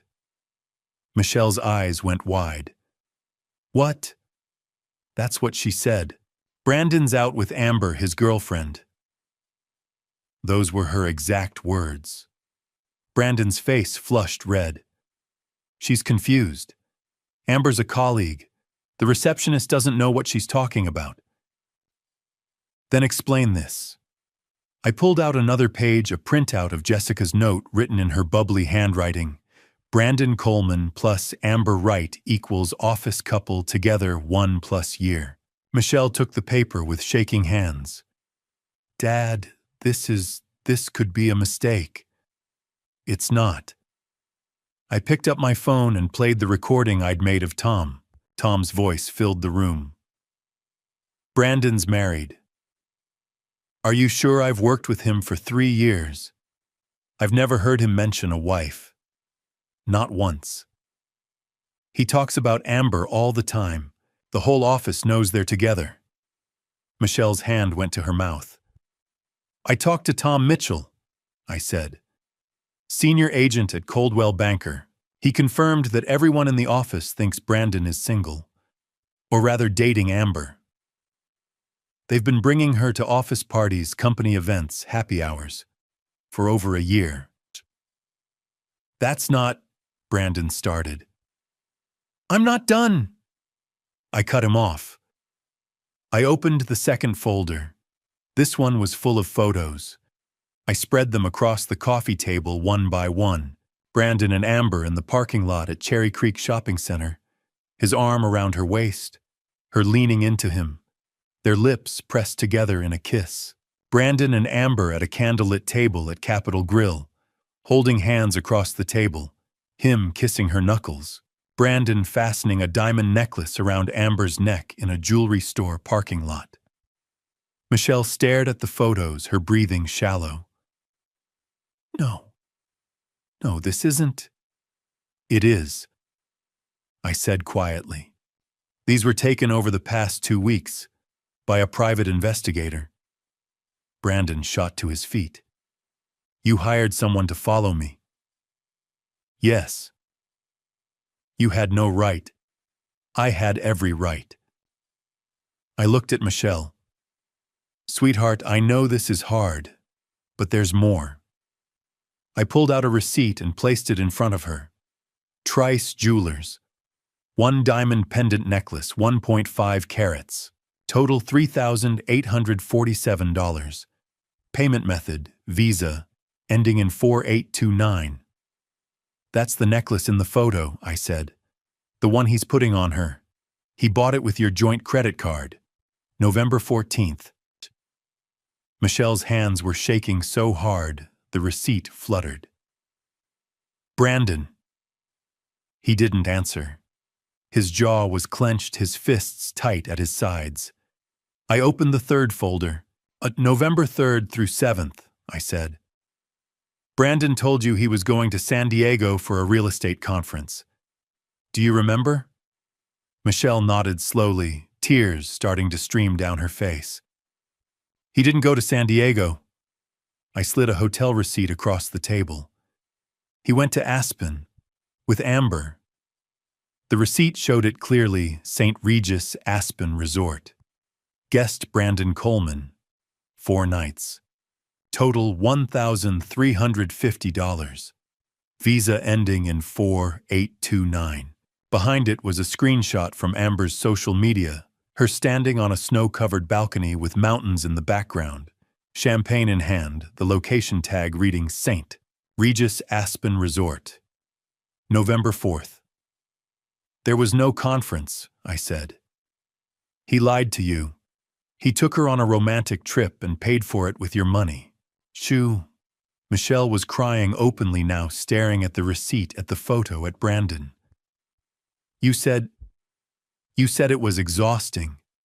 You said you were tired from all the networking. Brandon's face had gone from red to pale. Michelle, I can explain. Explain what? Her voice broke. Explain why you lied. Explain why you're in Aspen with another woman while I'm working double shifts at the hospital. It's not what it looks like. Stop. I opened the fourth folder. There's more. This one had a spreadsheet Marcus had prepared. A detailed breakdown of Brandon's spending over the past 2 months. Trice Jewelers, $3,847. Regis Aspen Resort, $1,203, $150. Matsuhisa Restaurant, Aspen 3, $140. Capitol Grille, $217. Cherry Creek Shopping estimated, $120. Flowers Gifts Miscellaneous, $60. Total $100. 624, I pointed to the total. $11,624. That's what he spent on Amber in the past 2 months. All of it charged to the credit card linked to your joint account. Michelle stared at the numbers, her face ashen. You gave Brandon $25,000. I continued. You thought it was for his mother's medical care, but he spent over $11,000 of it on his girlfriend. I looked at Brandon. Which brings me to my question. Where's the other 14,000? Brandon said nothing. His hands were shaking now, too. I opened the fifth and final folder. Inside were photos I'd taken at Pinewood Care Center. Edith's small cold room, the worn furniture, the broken window latch, and a printed transcript of my conversation with her. Last Saturday, I said, I went to see your mother-in-law, Edith Marshall. She's at Pinewood Care Center in Aurora. Michelle looked up, her eyes red and swollen. How is she? Not good. I slid the photos toward her. She's living in a room that barely has heat. She pays her rent with Social Security, $1,200 a month. That's all she has. But Brandon said the medical bills were so high. There are no medical bills, I said.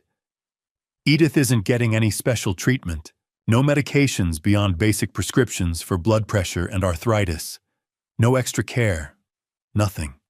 I played another recording on my phone, Edith's thin, trembling voice. Brandon hasn't sent me any money. He promised to buy me a winter coat, a navy blue one, but he never did. I haven't seen him in 6 months. Michelle's face crumpled. She pressed her hands to her mouth, sobbing. He lied about his mother, I said. He lied about the money. He lied about the trip. He lied about Amber. He's been lying to you about everything, Michelle. I looked at Brandon, who stood frozen, his face a mask of barely controlled rage and fear. So I'll ask you one more time, Brandon. Where's the other $14,000? Silence. Michelle looked up at him, tears streaming down her face, her voice barely a whisper. Brandon. He didn't answer. She stood up slowly, the photos scattered on the coffee table between us. Dad. Her voice broke. Is all of this real? I looked at my daughter, my strong, beautiful daughter who'd worked so hard, sacrificed so much, trusted so completely. And I nodded. Yes, sweetheart. It's all real. She turned to Brandon, waiting for him to deny it, to explain, to tell her I was lying. But he said nothing. And in that silence, her world shattered. Type a number 1 to 10 in the comments. To rate this story so far, I'd love to know your thoughts. Quick reminder, some elements are dramatized for storytelling. You're welcome to leave now if you prefer. I want to send you warm wishes for good health. Please take care and keep yourself warm. Now let's continue. For a long moment, nobody moved. Brandon stood frozen, his face cycling through emotions, shock, fear, anger. Michelle sat on the couch, staring at the evidence scattered across the coffee table, her chest heaving with sobs she was trying to hold back. Then Brandon dropped to his knees in front of her. Michelle, he said, his voice urgent, pleading. Baby, listen to me. Please, this isn't what it looks like. I can explain everything. Michelle didn't look at him. She just stared straight ahead, tears streaming down her face. Your father, he's twisting everything, making it seem worse than it is. Amber is just a friend. Those photos are out of context. The trip to Aspen was a work thing, I swear. Stop lying, I said quietly. Brandon's head snapped toward me, his eyes flashing with fury. You stay out of this? No. I stood up. I won't, because there's one more thing you haven't explained. What? Brandon's voice was venomous now.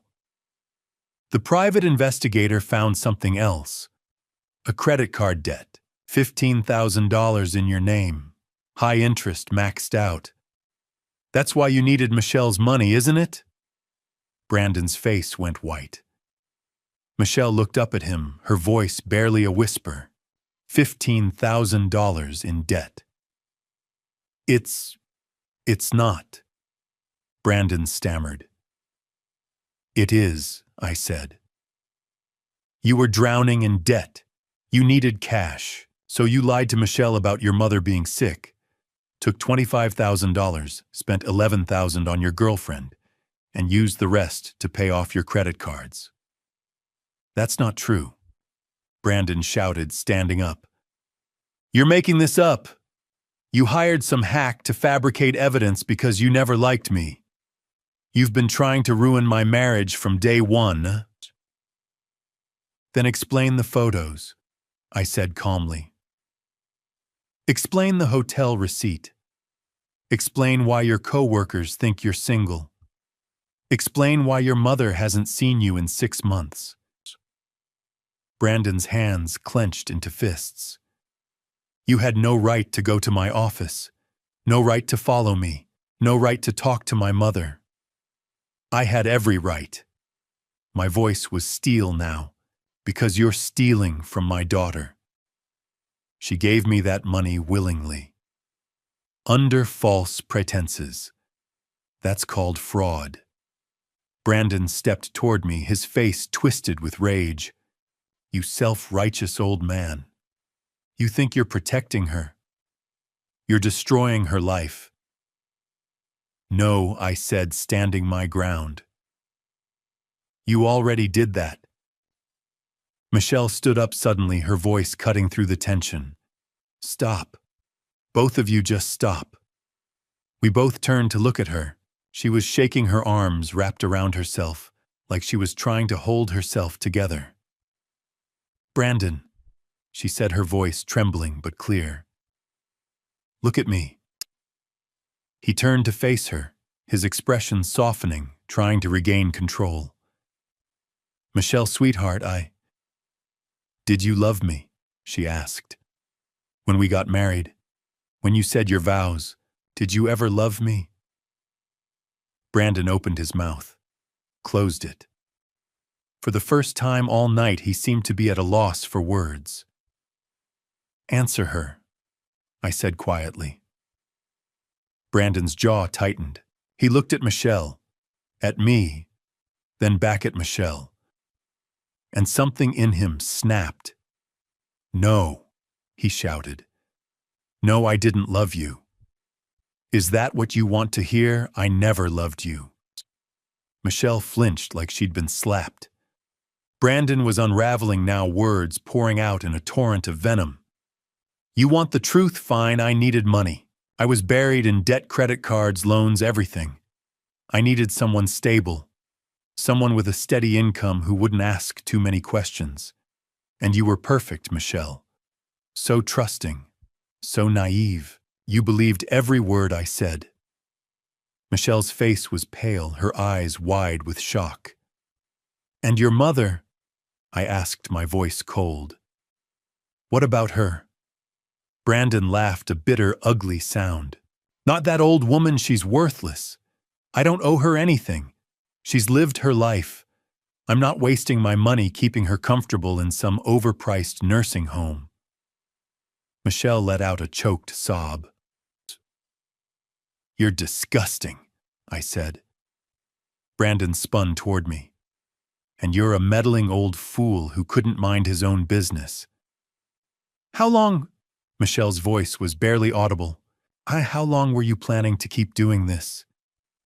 Brandon looked at her, and for a moment I thought he might show a shred of remorse. But instead he sneered. As long as it took, another 6 months maybe, until I paid off my debts and saved enough to start fresh. Then I would have left. Clean break. You would have been fine. Michelle's hand flew up and connected with his face, a sharp, resounding slap that echoed through the room. Brandon's head snapped to the side. He touched his cheek, stunned, then his expression twisted into something cruel. You think you're special, he hissed. You think anyone else would want you. You're boring, Michelle. You work all the time. You're exhausting to be around. I did you a favor by pretending to care. That was enough. I stepped between them, putting myself in front of Michelle. Get out. What? I said get out of my house. Now. Brandon's eyes narrowed. You can't throw me out. Michelle is my wife. Not for long, I said. By Monday morning, she'll have a lawyer. By the end of the month, she'll have divorce papers. And if you're smart, you'll sign them without a fight. Because if you don't, I'll make sure everyone knows what you did. Your office, your clients, everyone. Brandon's face flushed red. You're bluffing. Try me. For a moment, we stood there locked in a silent standoff. Then Brandon laughed, cold, hollow. Fine, he said. So keep her. She's not worth the trouble anyway. He grabbed his jacket from the chair and headed for the door. But before he left, he turned back and looked at Michelle one last time. Good luck, Michelle, he said, his voice dripping with mockery. You're going to need it. Then he walked out, slamming the door behind him. The house fell silent. Michelle stood in the middle of the living room, staring at the closed door, her body trembling. Then her knees buckled. I caught her before she hit the floor and guided her back to the couch. She collapsed into the cushions, her face buried in her hands, and let out a wail that tore straight through my heart. I sat beside her and wrapped my arms around her, pulling her close. She sobbed into my shoulder, great shuddering sobs that shook her entire body. I'm sorry, I whispered. I'm so sorry, sweetheart. She couldn't speak. She just cried, clinging to me like she was drowning. I held her tight, my own tears burning behind my eyes. On the coffee table, the pearl necklace sat untouched, gleaming softly in the lamplight, a symbol of love and family forgotten in the wreckage of a broken marriage. Michelle didn't speak for 3 hours. After Brandon left, after the door slammed shut and the sound of his car faded down the street, she just sat on the couch in my living room. Silent. Still. Her eyes fixed on the pearl necklace lying on the coffee table beside the scattered evidence of her husband's betrayal. I didn't push her. I didn't ask if she was okay, because I knew she wasn't. Instead, I quietly gathered up the folders, the photos, the receipts, and put them back in the cabinet under the coffee table. Out of sight, but not forgotten. Then I went to the kitchen and made tea. It was something Sarah used to do whenever Michelle was upset. Chamomile with a little honey. Sarah would say it couldn't fix the problem, but it could make the moment a little softer. I carried 2 mugs into the living room and set one on the table in front of Michelle. She didn't reach for it. She just stared at the necklace, her hands folded tightly in her lap. I sat down in the armchair across from her and sipped my own tea, waiting. The clock on the wall ticked loudly in the silence.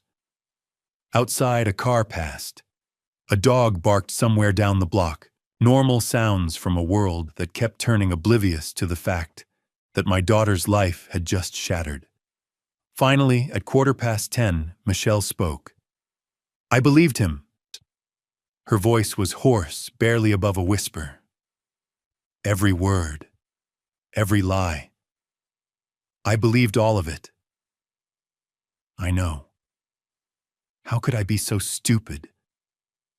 You're not stupid, I said firmly. You loved him. You trusted him. That's not stupidity. That's what marriage is supposed to be. She shook her head, tears welling up again. But I should have seen it. The signs were all there, the expensive things, the trips, the way he always had an excuse when I wanted to visit his mother. Her voice broke. How did I miss it? Because you didn't want to see it, I said gently. Because seeing it would mean facing something you weren't ready to face. She looked at me, then her eyes red and swollen. Did you know before tonight? Did you know all along that he didn't love me, huh? No. I set my mug down. I had my doubts about Brandon. I thought he was too smooth, too polished. But I didn't know. Not until Linda told me she saw him with Amber. That's when I started looking. Michelle was quiet for a long moment. Then she said, I gave him $25,000, my entire savings, I know. And he spent it on her. on trips and jewelry and lies. Yes. She let out a choked laugh that turned into a sob. I worked so hard for that money, Dad. Double shifts, extra hours. I was saving it for a down payment on a bigger house, maybe a trip someday, and he just took it. I didn't have words for that. Nothing I could say would make it hurt less. Michelle wiped her eyes with the back of her hand. I don't want to go home, she whispered. I can't go back to that house. Not tonight. Then you'll stay here. She looked up, her expression fragile, almost childlike. Is that okay? Of course it's okay. This is your home too. It always will be. She nodded slowly, then stood up on shaky legs. I need to lie down. Your room's upstairs, same as always. She started toward the stairs, then paused and looked back at me. Thank you, Dad, for everything tonight. I swallowed the lump in my throat. I love you, sweetheart. I love you too. She climbed the stairs slowly, like every step took effort. I listened to her footsteps move down the hall, heard the creak of her old bedroom door opening and closing. Then silence. I sat in the living room for a while longer, finishing my tea. The house felt heavy, like the weight of what had happened was pressing down on the walls. I thought about Brandon's face when he'd confessed, the venom in his voice when he'd said he never loved her, the cruelty in his words when he called his own mother worthless. I thought about Michelle's face, the way it had crumpled when the truth finally hit her. And I wondered if I'd done the right thing, if showing her the truth had been an act of love or an act of destruction. At midnight, I turned off the lights downstairs and climbed the stairs to my own room. But as I passed Michelle's door, I stopped. I could hear her crying, soft, muffled sobs that she was trying to keep quiet. The sound of someone trying to break apart silently so no one else would have to carry the weight of her pain. I stood outside her door, my hand hovering over the doorknob. Part of me wanted to go in to sit beside her to tell her it would be okay. But I didn't, because some grief is too private, too raw to be witnessed. Sometimes the kindest thing you can do is give someone space to fall apart. So I walked to the end of the hall and sat down on the floor, my back against the wall, where I could still hear her, but where she wouldn't know I was there. And I stayed. I stayed while she cried. I stayed while the sobs turned to silence. I stayed while the house settled into the deep quiet of the early morning hours. At 2 o'clock, the crying finally stopped. I sat there a little longer, just to be sure, then quietly made my way to my own room. I didn't sleep. I just lay in bed, staring at the ceiling, listening to the sounds of the house, the creak of old floorboards, the hum of the refrigerator downstairs, the distant sound of a car passing on the street outside. And I thought about Sarah, about how much I missed her, about how much I wished she were here to help Michelle through this. At 6:30 in the morning, I heard Michelle's door open. I got up and went downstairs. She appeared a few minutes later, standing in the doorway of the kitchen. Her eyes were swollen and red, her hair messy, her face pale. She looked like she'd aged 10 years overnight. "Morning," I said softly. She didn't answer right away. She just stood there looking lost. "I called in sick to work," she said finally. I can't go in today." "That's okay. Can I stay here?" Her voice was small, tentative. "With you just for a little while." I crossed the kitchen and pulled her into a hug. She buried her face in my shoulder, and I felt her body start to shake again. "You can stay as long as you need," I said. "As long as you want. This is your home, Michelle. Always." She clung to me, and we stood there in the kitchen while the morning light crept through the windows. Outside, the world kept turning, But in that moment in my kitchen, with my daughter in my arms, time felt like it had stopped. And for now, that was enough. December came with cold rain and gray skies. Michelle had been living with me for 3 weeks when I finally convinced her it was time to see a lawyer. On a Monday morning, I drove her to downtown Denver to meet David Richardson, a divorce attorney Marcus had recommended. His office was on 17th Street, all glass and steel. Richardson was in his 50s, gray-haired with a calm demeanor. He shook our hands and gestured to the chairs across from his desk. "Ms. Brooks," he said gently, "I'm very sorry you're going through this." Michelle nodded but didn't speak. I pulled out Marcus's report and slid it across the desk. He stole $25,000 from her under false pretenses, spent it on his mistress.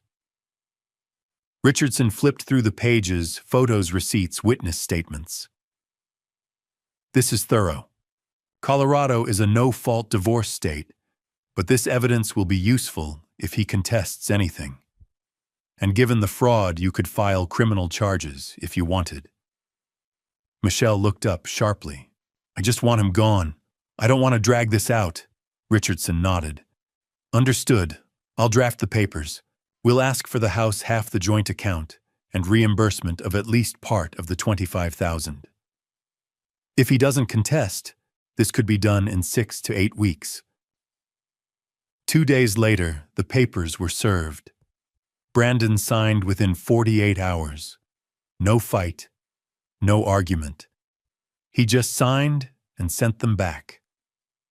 Marcus called a week later, yet Brandon quit Coldwell Banker, left town. Word is he and Amber moved to Arizona, Phoenix maybe. "Let him run," I said, "as long as he stays away from Michelle."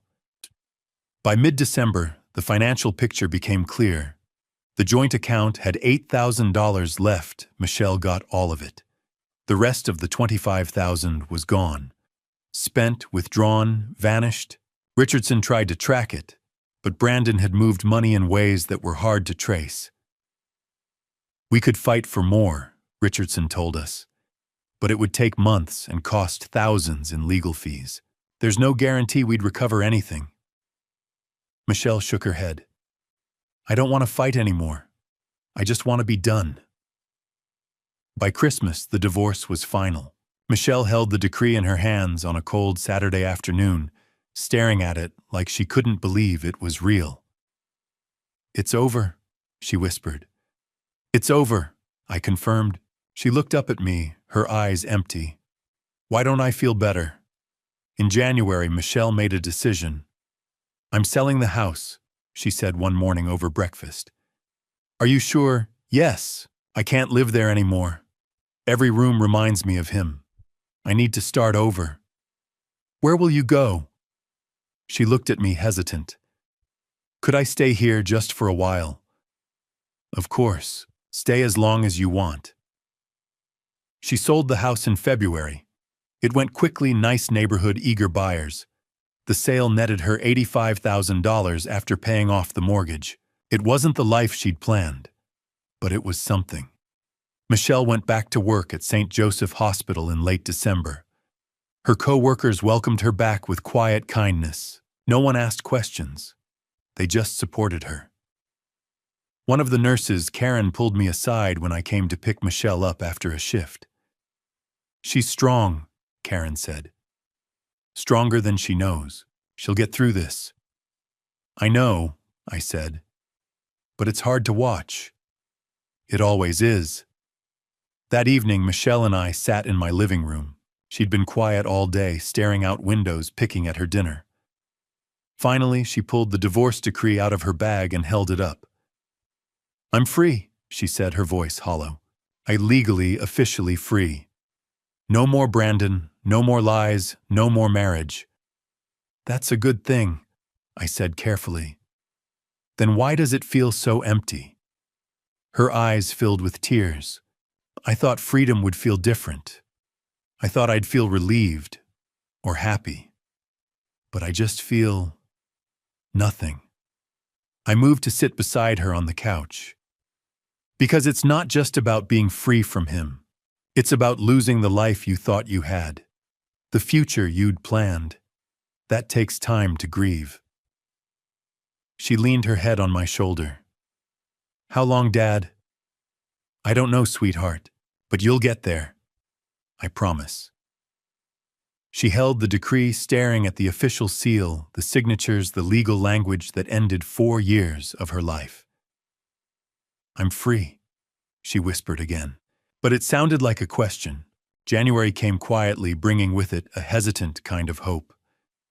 Michelle had been living with me for 2 months, and slowly, so slowly, I almost didn't notice at first, she was starting to heal.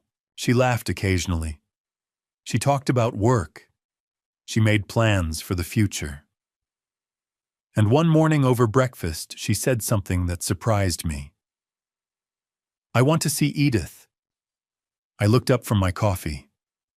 Brandon's mother. Yes. Michelle set down her fork. I've been thinking about her, about what you told me. She's all alone in that place, and it's my fault. I sent Brandon money to take care of her, and he just abandoned her. That's not your fault. I know, but I still feel responsible. She deserves better. And Dad. Michelle's eyes met mine. Brandon promised her a coat, a navy blue winter coat. I want to give it to her. So that Saturday, we went shopping. We drove to a department store in Lakewood, and Michelle walked straight to the women's outerwear section. She found a beautiful navy blue coat, wool blend, warm lining, simple and elegant. It cost $120. Perfect, she said, running her hand over the fabric. We bought other things too. A soft fleece blanket for $40. A warm scarf for $25. Thick wool socks for $15. Michelle paid for everything herself. I want to do this, she said, when I tried to hand her my credit card. It matters to me. Sunday morning, we drove to Pinewood Care Center in Aurora. I parked in the same spot I'd used months ago, and together we walked inside carrying the bags of gifts. The receptionist barely looked up as we headed down the familiar hallway to room 14. I knocked gently. Mrs. Marshall, it's Walter Green. I've brought someone to see you. Come in, Edith's voice called. Michelle took a deep breath and we stepped inside. Edith was sitting in her armchair by the window, just as she had been the last time I'd visited. But when she saw Michelle, her face transformed. Michelle, she whispered. Is that really you? Michelle crossed the room quickly and knelt down beside the chair. Hi, Edith. I'm so sorry I haven't come to see you sooner. Edith reached out with trembling hands and touched Michelle's face. Oh, my dear girl, I've missed you so much. Michelle's eyes filled with tears. I missed you too. And I'm so sorry. I thought Brandon was taking care of you. I thought the money I sent was helping. I had no idea he was lying to me. I should have come to check on you myself. I should have... Stop, Edith said, gently cupping Michelle's face. This isn't your fault. None of it. Brandon is my son and I love him, but what he did, that was his choice, not yours. Michelle let out a sob and buried her face in Edith's lap. The old woman stroked her hair, murmuring soft words of comfort. I stood by the door watching them, my chest tight. After a few minutes, Michelle sat up and wiped her eyes. I brought you something, she said, her voice thick with emotion. She pulled the navy blue coat out of the bag and held it up. Edith gasped. Is that the coat Brandon promised you? I know it's late. I know it doesn't make up for everything, but I wanted you to have it. Edith's hands shook as she reached for it. Michelle helped her stand, then gently draped the coat over her shoulders. It fit perfectly. It's beautiful, Edith whispered, running her hands over the sleeves. Thank you, Michelle. Or there's more. Michelle pulled out the blanket, the scarf, the socks. For when it gets cold. Edith's eyes filled with tears. You didn't have to do this. Yes, I did. They hugged again, and I saw something in Michelle's face I hadn't seen in months. Peace. Mrs. Marshall, I said, stepping forward. There's one more thing. Next week we're moving you out of here. Edith blinked. Moving me. To a better facility. Sunrise assisted living about 20 minutes from my house. It's warmer, cleaner, with better care. Michelle and I are going to cover the cost. Edith looked between us, stunned. I can't let you do that. It's already done, Michelle said firmly. You deserve to be comfortable. You deserve to be taken care of. And we're going to make sure you are. Edith broke down, then sobbing into Michelle's shoulder, thanking us over and over. 1 week later, I drove Edith to her new home. Sunrise assisted living was everything Pinewood wasn't: bright, clean, warm. Her room had a large window overlooking a garden, a comfortable bed, a small sitting area. The staff was friendly and attentive. When we settled Edith into her new room, she sat on the bed in her navy blue coat and looked around with wonder. I never thought I'd have something like this, she said softly. Michelle sat beside her and took her hand. You deserve it, and we're going to visit you every week. I promise. As we left that afternoon, I looked back and saw Edith standing at her window, waving goodbye, a smile on her face. Michelle waved back, and when we got to the car, she turned to me. Oh, thank you, Dad, for showing me what needed to be done. You're the one who did it, I said. She shook her head. We did it together. We drove home in comfortable silence, and for the first time since that terrible night in November, I saw something in Michelle's expression that looked like relief, like maybe she was going to be okay. Looking back now, 10 months after that terrible Saturday night, I realized something important about family story. It doesn't just hurt the person being deceived. It ripples outward, touching everyone who loves them. I've learned that trust, once broken, leaves scars that time alone cannot heal. Michelle trusted Brandon completely, and he weaponized that trust against her. That's the cruelest form of family story, when someone you've built your life with uses your love as a tool for their own gain. If I could offer one piece of advice from these dad revenge I've lived through, it's this. Don't ignore the warning signs. Don't let love blind you to reality. If something feels wrong, investigate. Ask questions. Protect yourself and those you love. I almost waited too long, and it nearly cost Michelle everything. But I've also learned something beautiful: resilience. Michelle didn't just survive Brandon's lies, she's thriving now. She's stronger, wiser, more careful with her heart. And isn't that what these dad revenge are really about? Not the pain, but the healing that comes after. Family Story taught us both that sometimes the most loving thing you can do is tell a painful truth. Sometimes you have to break someone's heart to save their life. As the Bible reminds us, the truth will set you free. It may hurt first, but freedom always follows. My advice: trust your instincts. Protect your family fiercely. And never ever let someone make you doubt what you know in your gut to be true. Because in the end, these dad revenge aren't just mine. They're lessons for anyone who's ever loved someone enough to fight for them. Thank you for walking this journey with me to the very end. I'd love to hear your thoughts in the comments. What would you do if you found yourself in my shoes, watching someone you love being deceived? Your perspective matters to me. If this story resonated with you, please consider subscribing so you won't miss future stories. A gentle reminder: while inspired by real-life situations and social dynamics, certain elements have been dramatized for storytelling purposes. If this content isn't to your taste, Feel free to explore other videos that might suit you better.